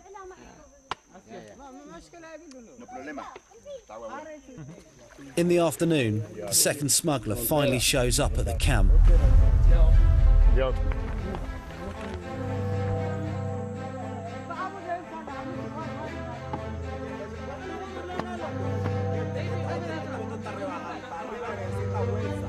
The smugglers won't let us film any further or to continue with them. They don't want our cameras to jeopardise their border crossing. It will be 4 months before we have any more news. These Somalis, Eritreans, Sudanese and Bangladeshis did finally achieve their dream. They made it to the United States. Meanwhile, the Queen's voyage is nearly over.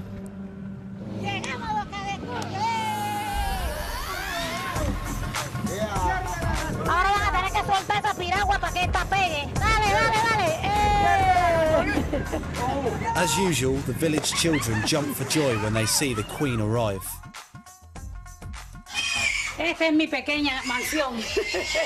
Bienvenidos. Acá es el negocio.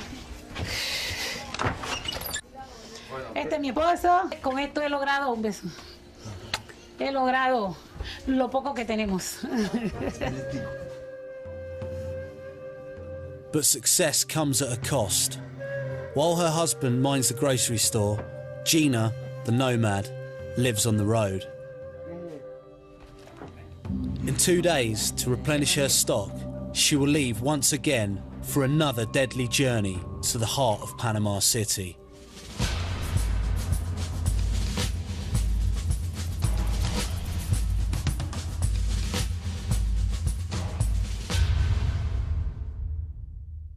Turns into a 12-hour-long nightmare.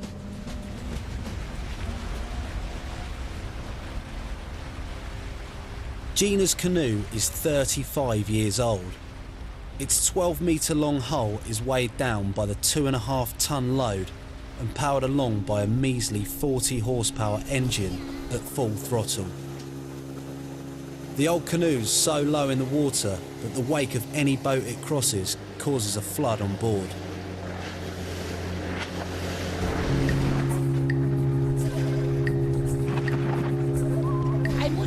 Que se han hundido, porque a veces no toman precauciones las piraguas que van a los lados. To make sure they stay afloat, the Queen has instructed one of her workers to bail water out all day long, so she can kick it back and relax. The first stages of the trip along the Tuira are worthy of a tourist river cruise. It's a trip through primeval jungle and a chance to glimpse wild animals.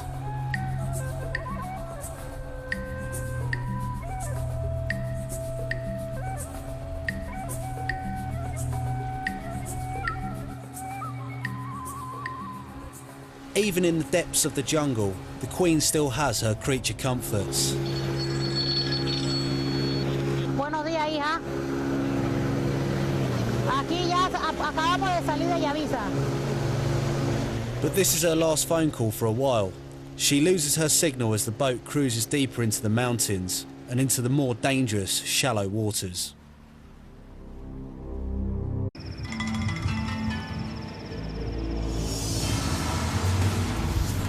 Every day, somewhere in the world, normal people risk their lives just getting from A to B.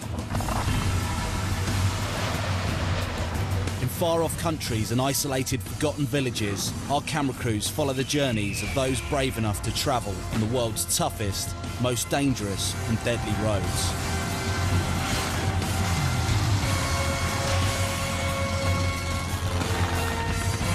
Buckle up for a hell ride.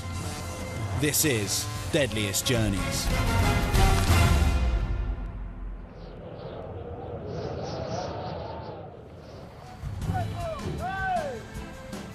A truck full of goods has just arrived from Panama City. It belongs to a woman they call the Queen of the River Tuira. The Queen's real name is Gina, a 55-year-old store owner. It's hard to believe, but Gina assures us that her pigs and 2.5 tons of merchandise will all cram into this little boat. Todo esto que está aquí es mío. Todo esto que está aquí es para el mini super. el arroz, el azúcar, el gas, las sodas, el aceite. ¿Cuánta mercancía hay en dólares? $2.500. ¿Está acá? Ven, papi. She employs 12 men. Even so, the loading will take almost an entire day. Loading must be done quickly.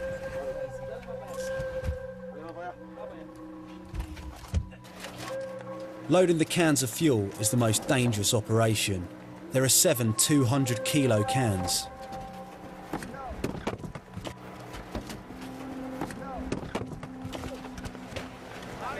With no machines to help, they rely on brute force.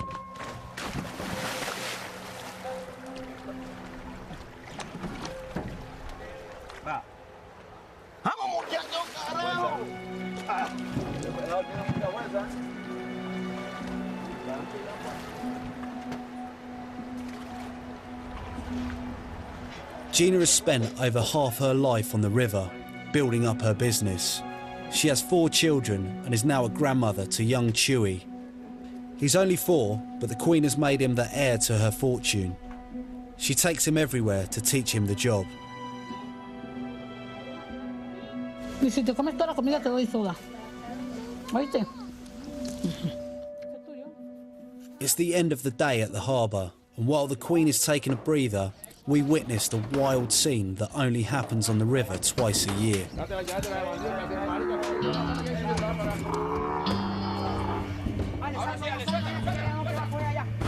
These cows have come to the end of the road, and they are about to get their first swimming lesson.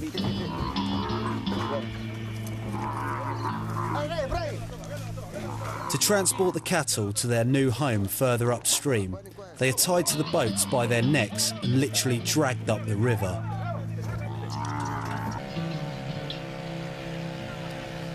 These poor cows have to endure an exhausting 30-minute ride to reach their new pastures. The cowboys are hot this afternoon. They've started on the booze early to celebrate the week. At this junction of rivers, the skill of her boatman makes all the difference. He must weave between the tree trunks carried downstream as a result of violent storms. Cuando el río está claro se ven los troncos, pero aún así la piragua se monta en los troncos. Tienes mucha confianza en tu motorista, ¿no? Oh, el 100%. Tiene prácticamente 16 años de estar conmigo haciendo ese trabajo. Naturally, no one on board has a life jacket. The Queen is getting a bit peckish. Ahora mismo voy a hacer una ensalada de lechuga.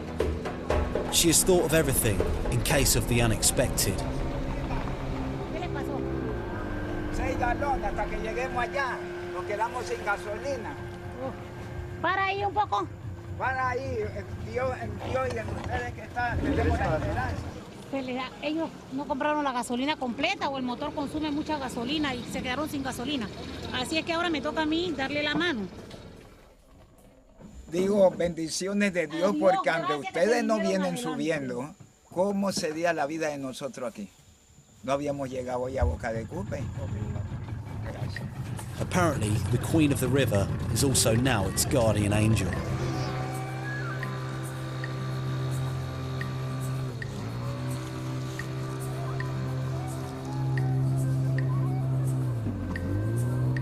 The village of Guyana marks the midpoint of the journey.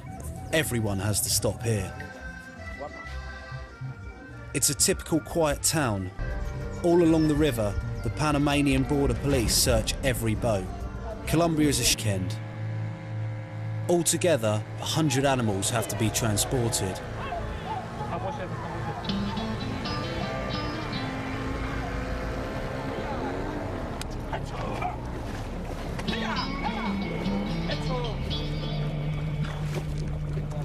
Nosotros ahora las dejamos ahí, las metemos en el corral, las dejamos ahí y mañana las soltamos para que ellas caminen.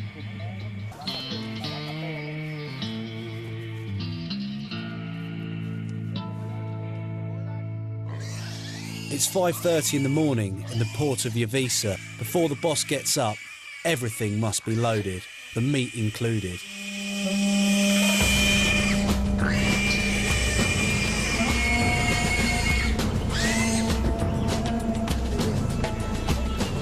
Buenos días, amanecí bastante bien, gracias a Dios, en mis actividades cotidianas. Pipillo, ¿dónde me pongo? Oiga, venga para que venga a soltar la piragua. Ya, permiso. Oye, ¿no te da miedo caerte? No, mira que ya estoy tan acostumbrada que eso para mí es práctico. Nunca me he caído al agua. ¡Adiós, gordo! ¡Me saluda! ¡Ajeca! Boca de Coupe, Gina's small village, is a 3-day journey from Panama City. A day by truck to Yavisa, and then the road ends, and things start to get complicated. In winter it takes 7 hours to reach Boca de Coupe, which is close to the border with Colombia. In summer, when the water levels are much lower, the trip...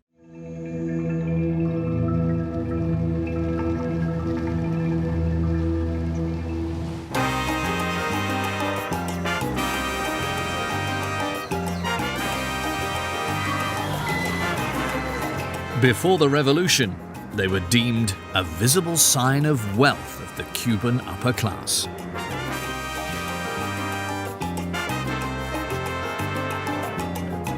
"60 years later, these classic American cars no longer symbolize success, but the soul of Cuba. The economic embargo imposed by the United States has inspired Cubans to keep them running.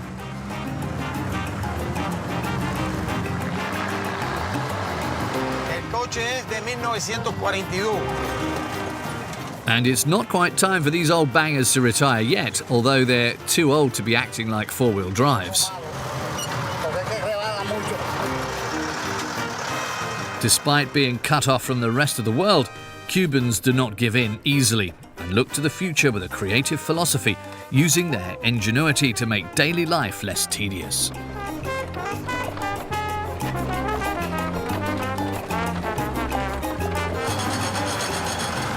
Sencillo, hay cosas peores que a través de los años le hemos transitado. Quítate de atrás.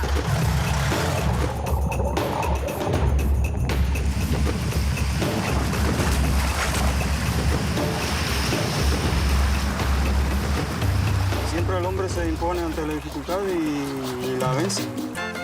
Every day, Cubans try to revolutionize their lives.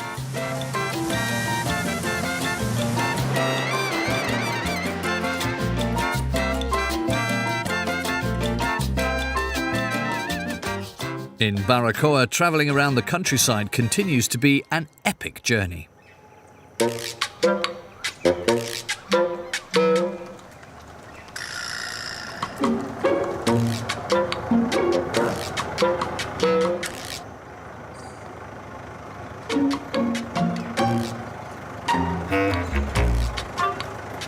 Although its steel frame is not as limber as it was in its heyday, with over 600,000 miles on the clock, Diosmar's Chevrolet is still in mint condition. Well, almost. Estos son carros antiguos, no tienen dirección hidráulica, son mecánicas. Por eso es que se hace difícil para maniobrar. Te da mucha fuerza en los brazos, porque es muy rígido. Da mucha fuerza en los brazos. Diosmar takes care of this old beauty, which allows him to earn a living as a private taxi driver. A few years ago, this was banned when all the island's economic activity was in the hands of the state. The revolution arrived in 2010. The communist regime became a little more flexible and now allows certain jobs to be carried out as self-employed.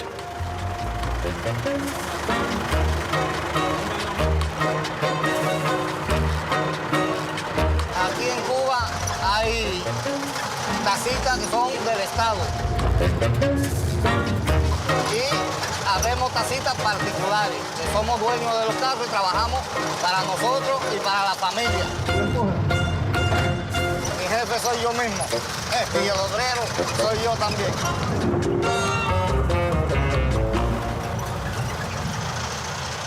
Diosmar drives around the countryside in search of customers.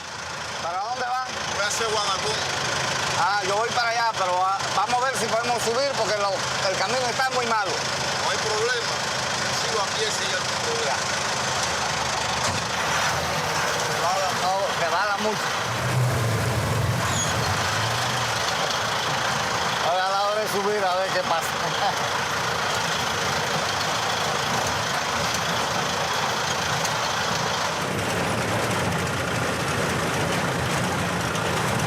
Cuando hay mucha lluvia, entra el agua por la junta que no está buena y los pies se le mojan a la persona. Lo que no funciona es la ventanilla ahora, que no la tengo, de la puerta. Pero todo funciona.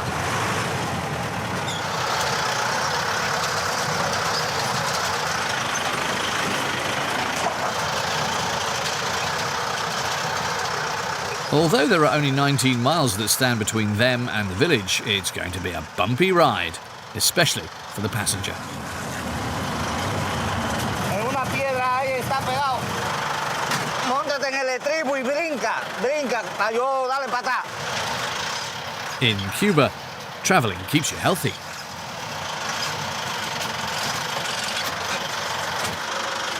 Ve atrás, ¿en qué se pegó? Una piedra o algo por ahí atrás. Ay. Vamos a ver qué se puede hacer. Vamos a ver. Mira, ahí está pegado. Ajá. Voy a tomar la opción de calzar con el gato, subirlo para que despegue de la piedra el muelle. Vas a empujarlo que caiga. Síguele dando, que ya quiere moverse allí. Yo voy a tenerlo frenado el carro. Ajá, cuando despegue de la piedra, tú sales para atrás y me ayuda a empujar.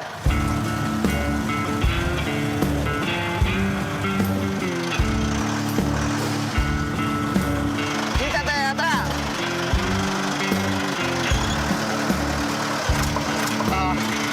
Ahora la puerta. Now he can't go back nor forwards. Ahora goma la puerta que se quedó enganchada. Se me quedó la puerta abierta y se ha pegado aquí en el paredón ese. There's a risk of tearing it off when reversing.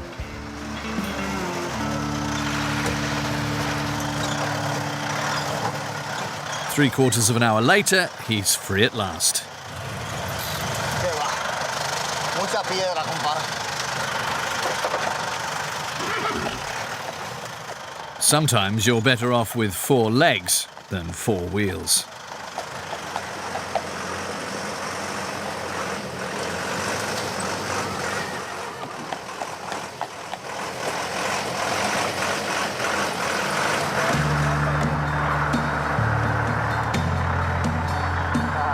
Ahora sí, aquí hay que empujarlo. When Cuba was economically supported by the USSR, the country had everything it needed. But in 1991, all of this changed when the Soviet Union collapsed. The Cubans saw their purchasing power reduced by half, and even worse, they no longer had enough to eat. The Cuban farmers no longer had the tools to work since the USSR provided them with insecticides and chemical fertilizers. To battle this widespread malnutrition, Fidel Castro distributed a piece of land to all those ready to work and encouraged them to practice organic farming. Almost 30 years later, environmentalists across the world envy their agricultural model. But transport still poses a problem, particularly in the mountains, where roads are scarce.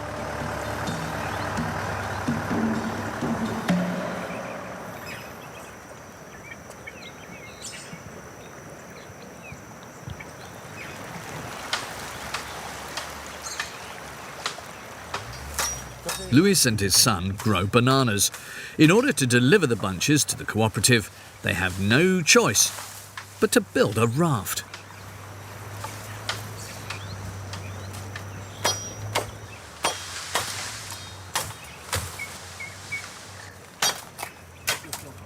Bueno, porque está bien derecho, está un poco nuevo, que flota más fácil que el muy sazón. Sí, hay que seleccionarlo bien para no dañar el plantón y cuidar la naturaleza. In order to protect the ecosystem, the farmers are subject to strict rules. El bambú, eso es forestal. Pertenece a la forestal. Hay que pedir un permiso especial. Sí. La balsa de bambú es un transporte muy importante para los campesinos que vivimos en la montaña, porque es un transporte seguro, no se hunde. La usaban desde los indios, se usa la balsa de bambú. Es un poco difícil, no es muy fácil. Es un poco difícil. ¿En qué sentido es difícil? Difícil porque tienen que hacerla con todo el cuidado necesario, bien segura, porque el río es peligroso, la chorrera se te puede afincar y se te rompe y se te pierden los plátanos.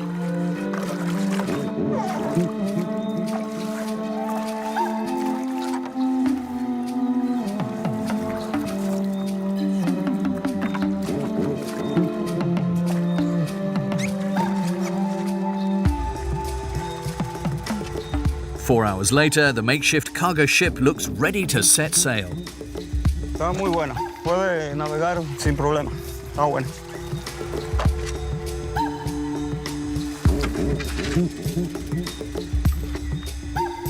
Towards the banana plantation 3 miles downstream of the Toa River. Luis's father is one of those who repossessed land when Fidel Castro initiated the change towards organic farming.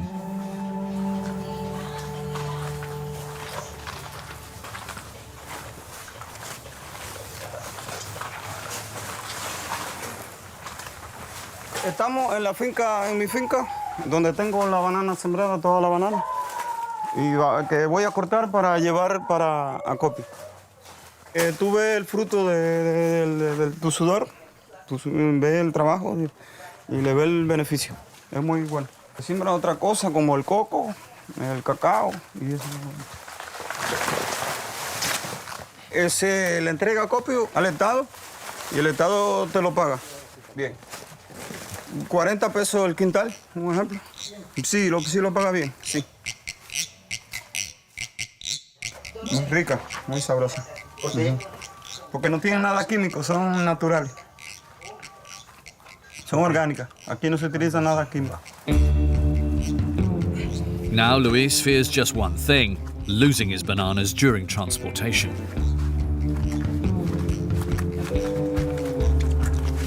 La transportación del plátano se hace por el río porque está en la montaña y es de difícil acceso. Ahí no transitan carros ni nada. Y la transportación mejor es por el agua. Trabajo en el río. Necesita de mucha práctica. Desde niño vengo en el río luchando con esto. La chorrera tiene bastante corriente, el río está fuerte. Hace falta mucha fuerza para subirla.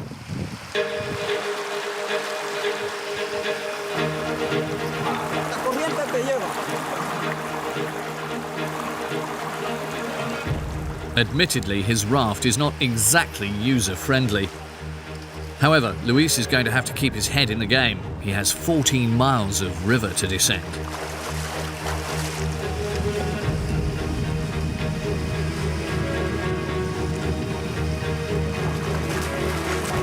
And it's not going to be easy.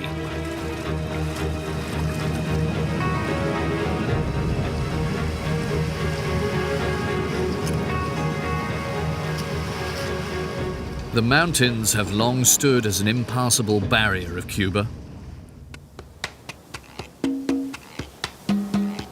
For centuries, the only way to reach Baracoa was to arrive by sea or by mule. After the revolution, Fidel Castro had a road built and cars arrived into town for the first time and remain there today, but not as a labour of love. Cuban people hoard them because the island cannot import anything due to the American embargo that blocks the Cuban economy. Spare parts are therefore extremely rare.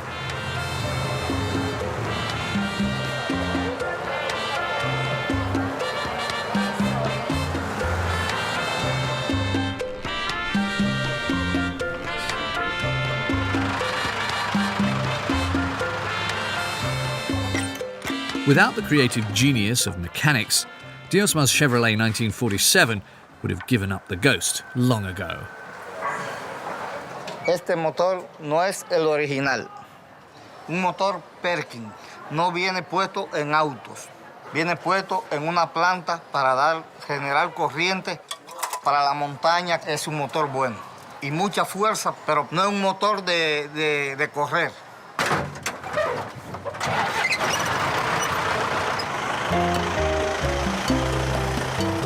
Diosmar charges 20 pence for a short journey and for longer, 80 pence. But according to him, this is still too expensive because the average salary of a Cuban person varies between 18 and 25 pounds. Y esas personas que viven aquí son personas que no ganan, no tienen mucho dinero, pero yo tengo que recogerla aunque no paguen lo que vale el pasaje, pero tengo que ayudarlo. En este trabajo nosotros siempre buscamos ser solidarios con las personas, más que con la ganancia que uno pueda tener y sacar de su trabajo.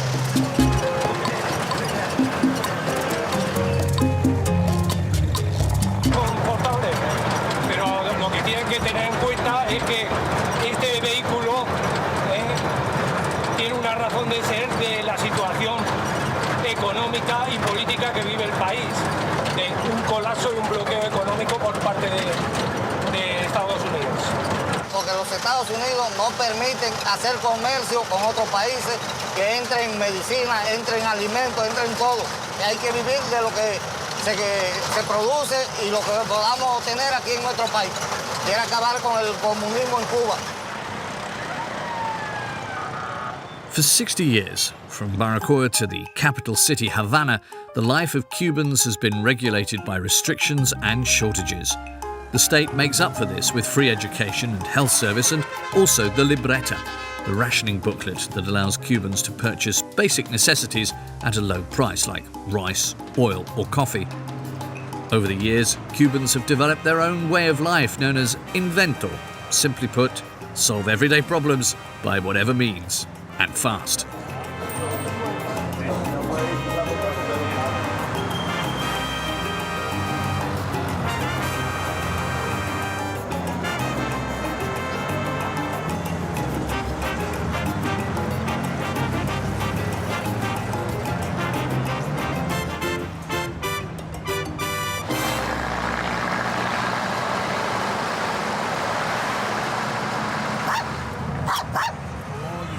Eduardo is not only a telecommunications engineer, he's also a taxi driver.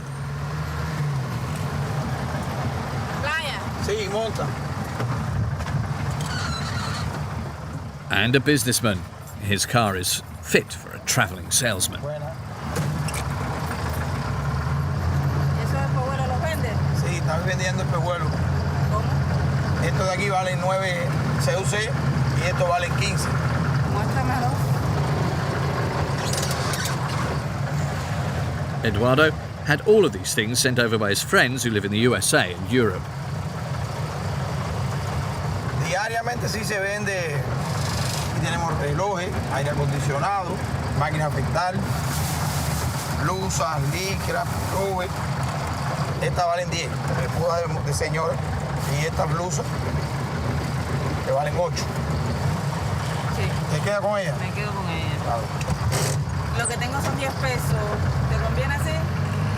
Bueno, te las puedo dejar en $10 por ser una dama, porque para los hombres yo las vendo más caras. Gracias. Es un negocio que te da un dinero extra para recuperar. And most importantly, his day-to-day expenses and the maintenance of his 1950 Chevrolet. Like the majority of cars in Cuba, it's now nothing like the original. These beautiful classic American cars are just like Cubans, a brilliant melting pot, except mechanical. Este tiene piezas de Mercedes-Benz, la dirección es de un TV rumano, el diferencial atrás de un Volga, el sistema de frenos de un Jeep Quad ruso. Como puedes ver aquí, el volante es de un Nissan Sentra. Estos asientos son de Peugeot y el de atrás es de Toyota Yaris. Y casi todos los carros en Cuba están así, con piezas de diferentes carros. Diosmar's car is no exception to this rule. Travelling in a taxi from the 1950s gives you a glimpse into the past and a certain reality. The passengers have learnt not to get annoyed when travelling in an antique.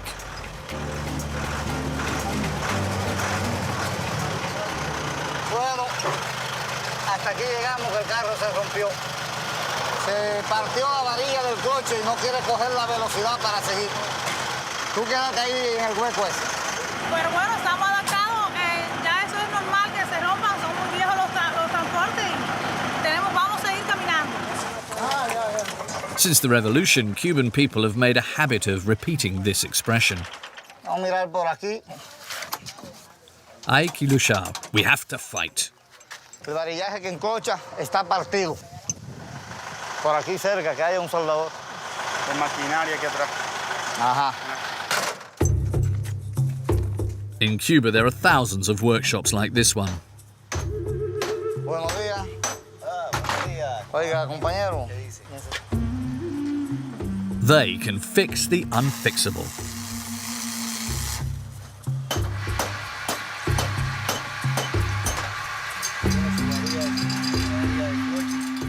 Of course, in Cuba there are no vehicle inspections, and it's just as well. Otherwise, these beautiful cars would be sent straight to the scrap heap.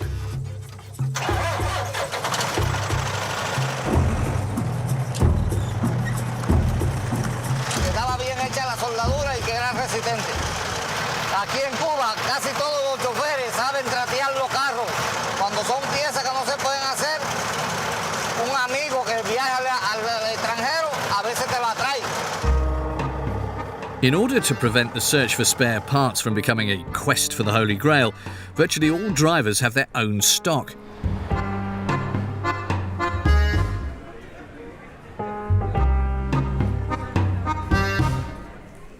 In Havana, Eduardo has over 100 scattered around his small apartment. His wife is on the verge of a nervous breakdown.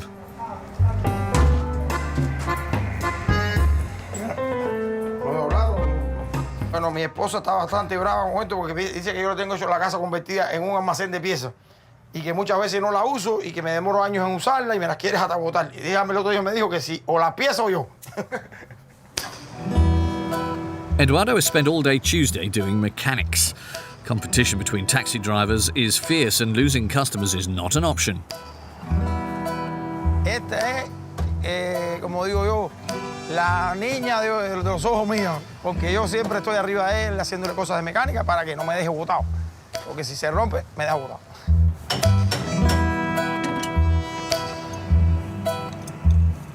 Soy ingeniero en telecomunicaciones. La mecánica la aprendí con otro, autodidactamente, con otro mecánico.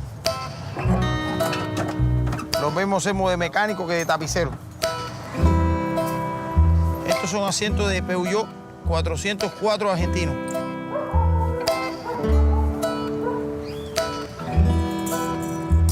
Por lo general son muebles, de los muebles antiguos de ante la Revolución, que se utilizaban este sistema en las butacas, en las sillas de comedor, en los sofás. Yo a veces cuando ando por allí, por el barrio, manejando, siempre voy observando en las esquinas donde están los ratones de basura y eso, y siempre muchas cosas las encuentro en la basura, porque otros botan, otros a uno les sirve de provecho. El último que cambié antes que este me duró 25 años, así que esperemos que este dure otros 25 años.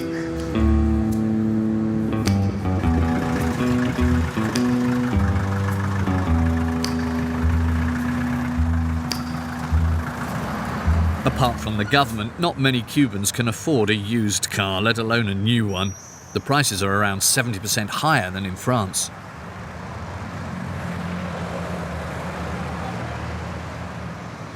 Parece indicar que todo va bien porque el carro no está hablando para ningún lado. Podemos ver ahí que el timón no se mueve, así que mejoró la dirección.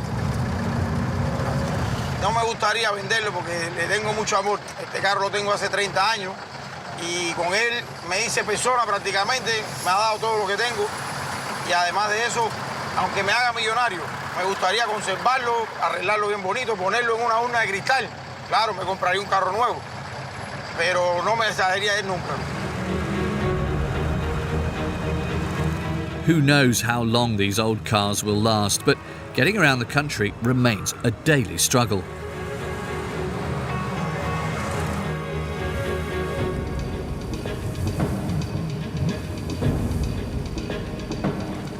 In the mountains, Luis is still fighting against the current. He had no choice but to travel along the river. It's the only way that leads from his plantation to the cooperative located 12 miles downstream.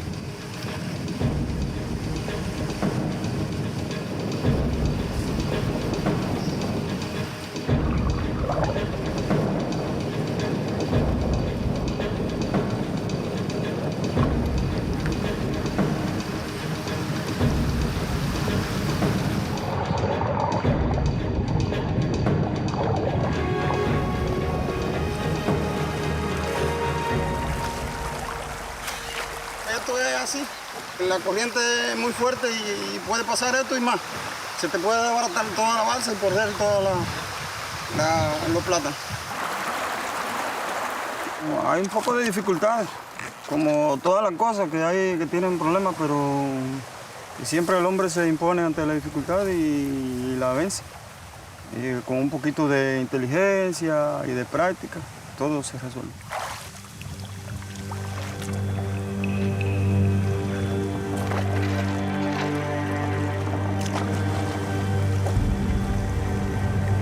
Peligroso, mucho palo. Es muy peligroso, mucho palo dentro del agua. La piedra tiene mucho limo y rebalan mucho. Es un poco difícil. La chorrera tiene mucha corriente. 8 meters long and carrying the heavy cargo of bananas, the raft is uncontrollable.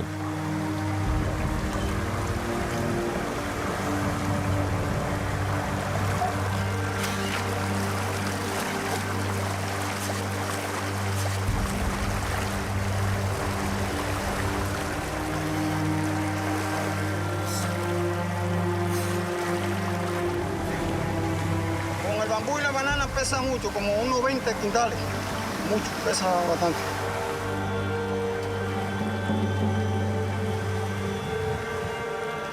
Si se trabaja duro, se puede vivir.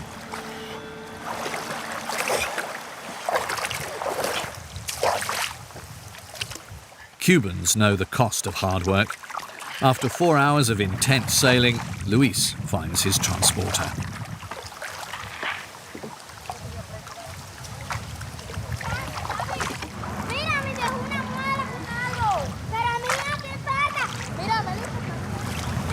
Hola, amigo.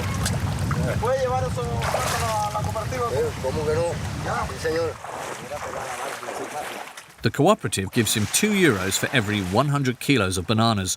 It's not very much, but Luis tells us that he doesn't need to earn more to live a good life.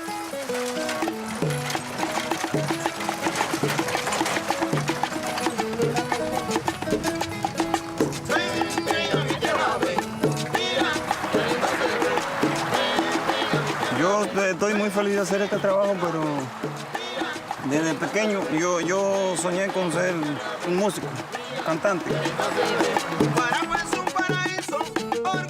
A dream that he pursues every evening after work with his band.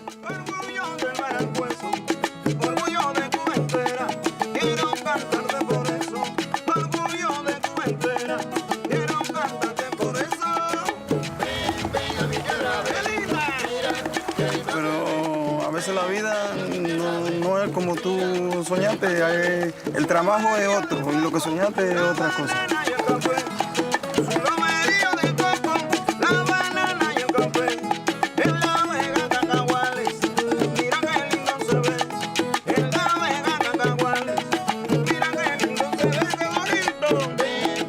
According to Luis, the key to happiness is rejecting consumer society and treating each day like a gift.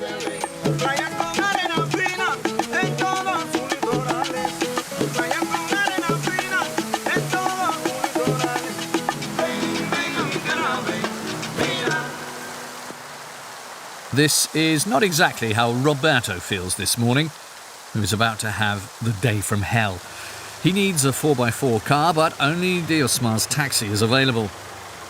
Roberto is an archaeologist and his dig site is located in the mountains. The journey may take a while in Diosmar's old Chevrolet.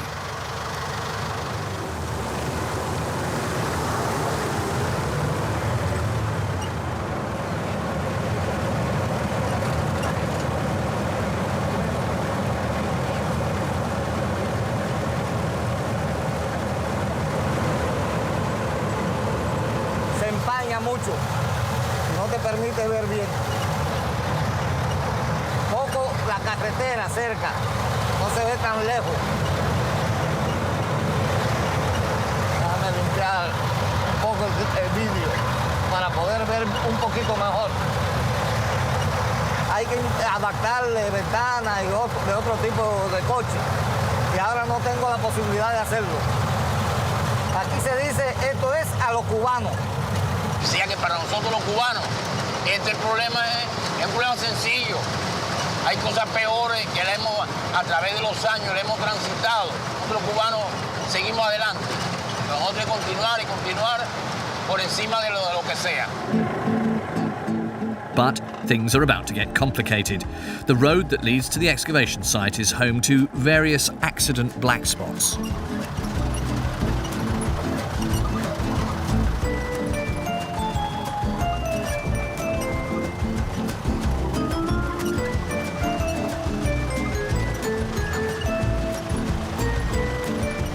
Diosmar does not want to venture there without knowing what's in store for his wheels. He stops by at his friend's house, a coffee planter, who often takes this route.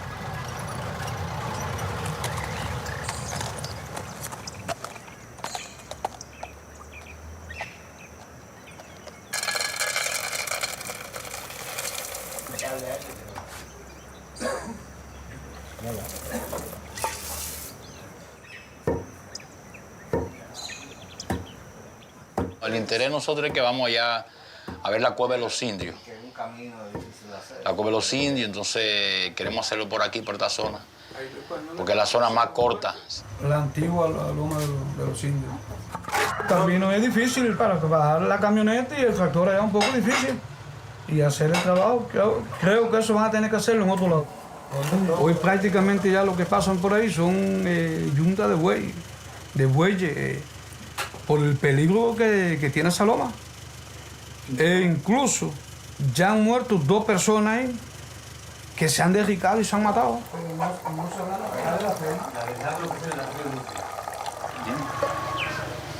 Es difícil. Ya me quedé algo me conozco ya, yo creo.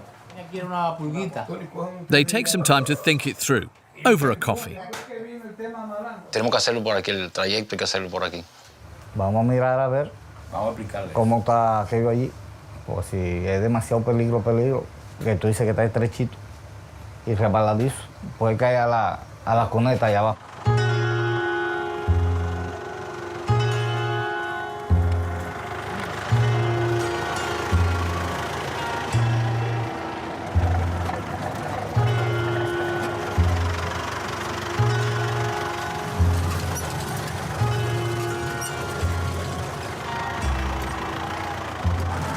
The road looks good, but the first test is important, and this hill doesn't give them much to go on.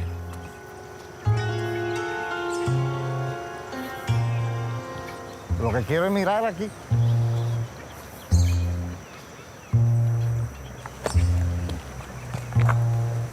Un poco peligroso. Y hay un derrico muy profundo ahí abajo. Hay problema aquí porque es muy estrecho para el coche pasar. Puede derricarse el camino con el peso del coche. Una goma aquí, otra por allá. Está alta. Está un poco alta la piedra esta. Y allá también. Vamos a ver si lo intentamos, a ver qué pasa. Diosmar feels confident. His 1947 Chevrolet has seen other roads like these, but still, it's getting a little worn out now. Although the majority of roads are in good condition and public transport is frequent and inexpensive, getting about is never straightforward for Cubans.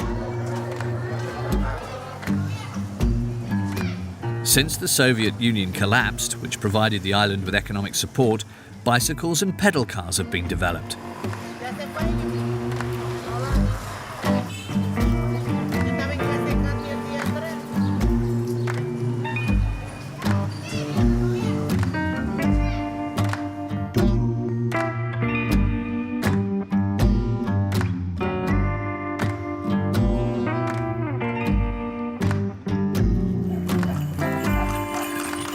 But there is a much less tiring and safer way of reaching your destination.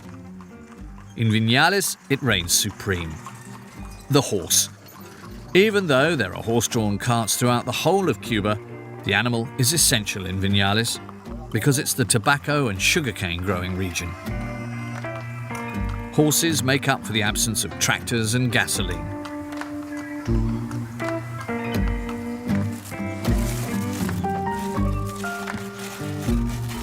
Pedrito cultivates the pride of Cuba. Yo aprendí a hacer tabaco con mi papá. Es una cosa fácil y lo veía todos los días haciendo un tabaquito y aprendí mirándolo.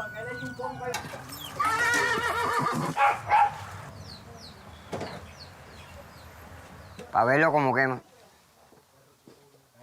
Para verlo, pero como quema. Pero yo tengo que... Te voy a hacer la historia de mi papá. Él tiene esto aquí antes de mucho Fidel, pero estaba prácticamente de mozo cuando la capataz, la riqueza que había. Y toda esta hacienda, todo este de allá, de Viñales para acá, era de una sola persona. Entonces, y suerte que llegó el triunfo de la revolución, Fidel, y bueno, el que estaba trabajando, campesino que estaba trabajando la finca. Estoy muy orgulloso de ser cubano porque el tema de Fidel, eso es lo máximo. Yo creo que de ahí para adelante, si hubiera otra revolución que no fuera esta, eso no va a existir más. Fidel Castro redistributed land belonging to large companies to over 100,000 peasants.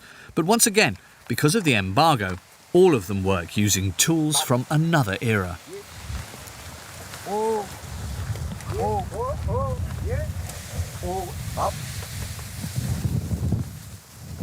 El tiempo está muy malo, está muy malo porque va a llover, el clima se ha puesto de agua. Sí, un problema porque si se moja el tabaco pierde la calidad. Se puede hacer con un mantel, pero no lo tengo.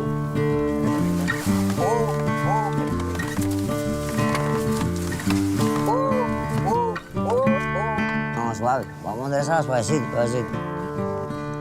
Dale, suavecito.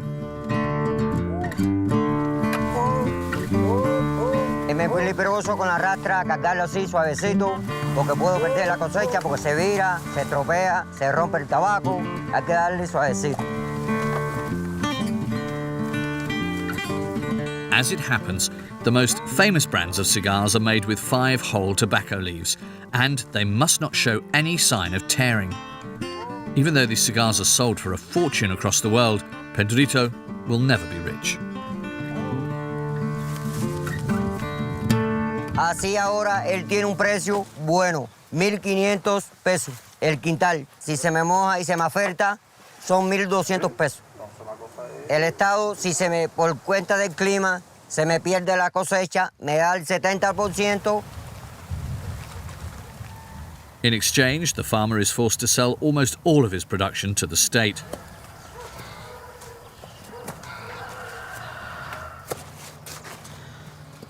Like Luis, the banana farmer, Pedrito tells us that he does not want to earn more. Besides, even his workers do not go after the money. Sí.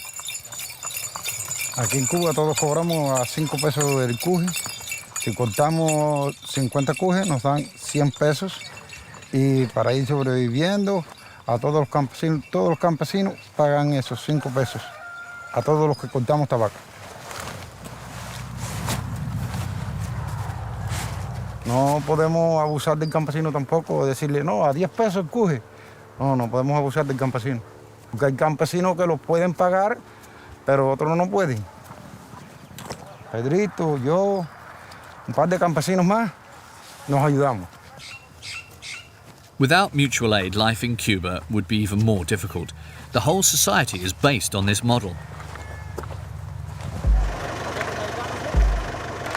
On his end, Diosmar is still asking himself the same question. Should he launch his car down the hill or turn back? Vale, vamos para allá. ¿Tú no vas al tractor? ¿Eh? Yo no tengo miedo.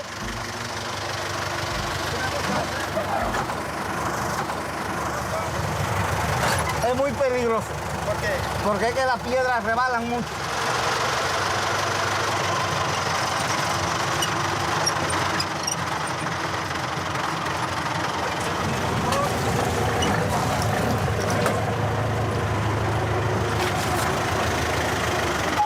Tengo un poco de miedo, no mucho, pero un poquito.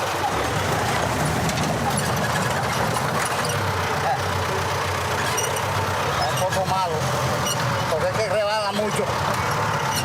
Pero vamos a ir controlando. The problem stems from the car's suspension. At the ripe old age of 77, it's no longer shock absorbent and the car bounces around.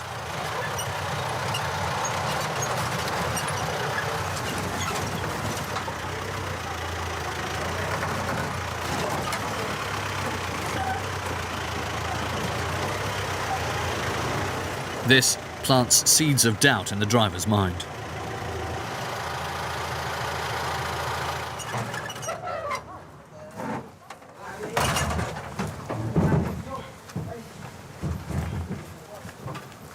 Está muy rebaladizo para seguir.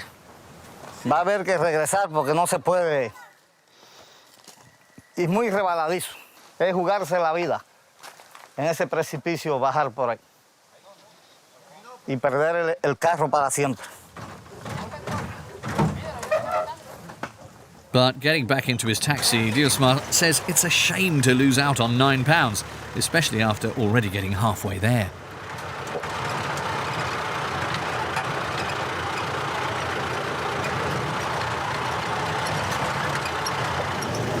Suave, dale para este lado.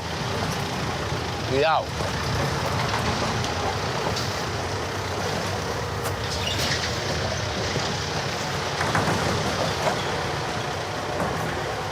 He's made it through, but the drive back already looks complicated and he's getting too old for this. Tengo este solo trabajo y no puedo trabajar mucho porque cansa mucho. Y siempre me hago chequeo en los hospitales aquí de Baracoa y son gratis, no hay que pagar nada. La salud es gratis. Si te va a operar, si te consulta, no hay que pagar nada.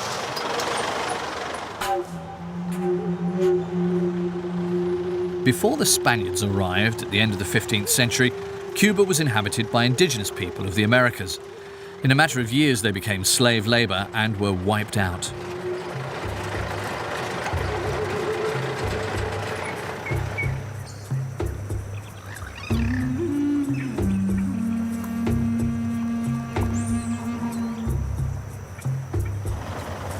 Roberto keeps a record of their remains.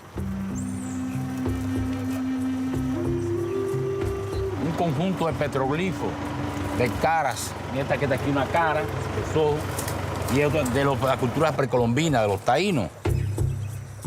Las personas que están trabajando aquí, como tú puedes observar, están metiéndole machete. Están destruyendo prácticamente parte de lo que tiene miles de años de estar ahí, ¿me entiendes? Entonces es una lástima que esta cosa que ha estado durante años ahí. Ahora vamos a una cueva allí donde hay un grupo de personas que durante años y años han estado viviendo por generaciones. This family lives like their Taino ancestors.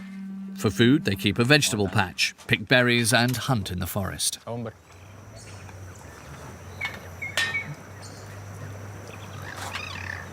En Cuba realmente no quedan indios. Indios a un 100% no quedan. En el caso de estos descendientes, a un 45%, vemos en ellos los ojos azules porque ya había una mezcla con los europeos y demás. Ya yo estoy tan habituada como si viviera en la ciudad. No es que quizá cuando vaya cogiendo una temporada más de edad encima, la ciudad es muy bueno. Por si se accede a una enfermedad, cualquier tipo de eso, uno se acerca más a los médicos y esas cosas. Pero momentáneamente, mientras no pensemos en eso, no tenemos líos por problemas. Their nearest neighbours are around 6 miles away and, like the Taínos did 600 years ago, the family draw drinking water from the bottom of another cave.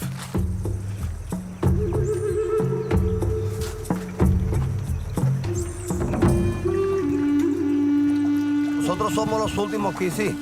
Los últimos, ya de aquí para allá no hay nadie más. Nada más nosotros aquí somos los que vivimos aquí en esta parte, aquí ya, la parte más oriental de Cuba. Después que yo me vaya de aquí, que ya yo me sienta un poco viejo, no sé si ellos a lo mejor deciden venir para acá para no abandonar la finca y esta tradición que tenemos. Pienso que ellos son felices, porque según los mismos indios, vivían felices en este mundo tan natural, directamente por la noche viendo las constelaciones como su televisor, diría yo. Y aquí, aprovechando lo que la tierra le da. Qué mejor vida que esta, una vida pura, una vida sana. On the way back, Doismar has taken the precaution of calling his coffee grower friend, asking to borrow his tractor for getting up the slope. But first, he must get there.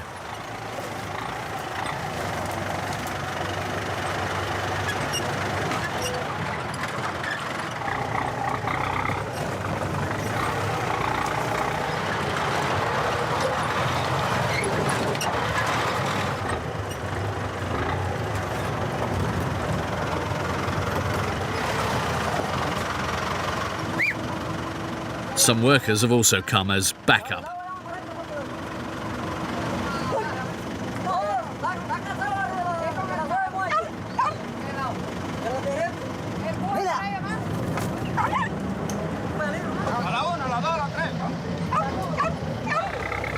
The generator that powers the Chevrolet motor is not powerful enough to escape the gravel.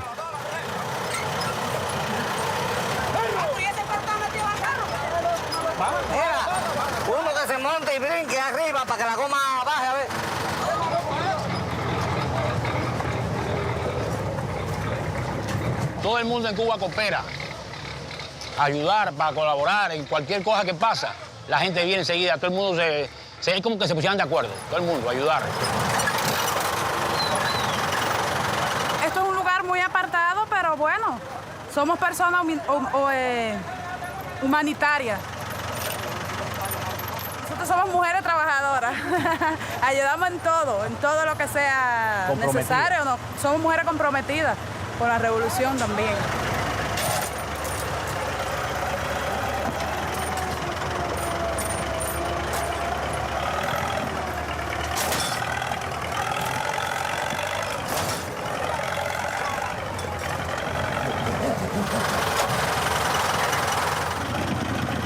The chain eventually breaks. 1947 cars are not exactly lightweight. Vamos a ver si buscamos una cadena más larga para que el tractor tenga un lugar firme y no patine. But the battle is far from being won.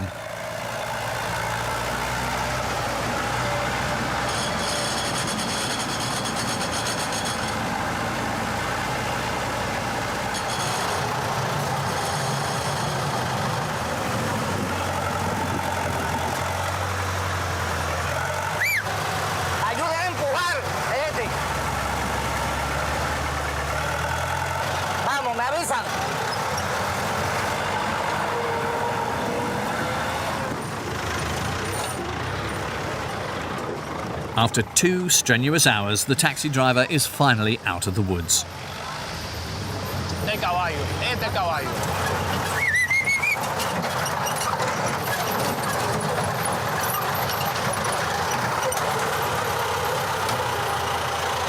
Gracias a Dios salimos ya y al tractor que nos jaló de la dificultad. Vaya bien. Muchas gracias.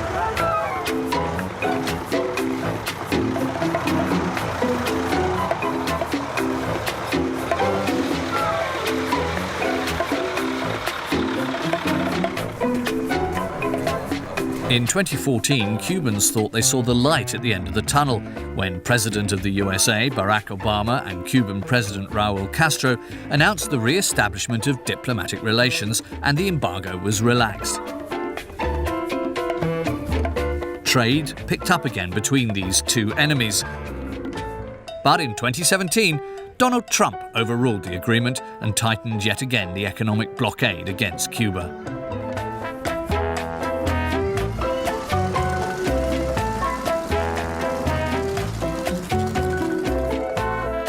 In what seems to be a never-ending battle, at the very least, it seems to have never dampened the Cuban morale.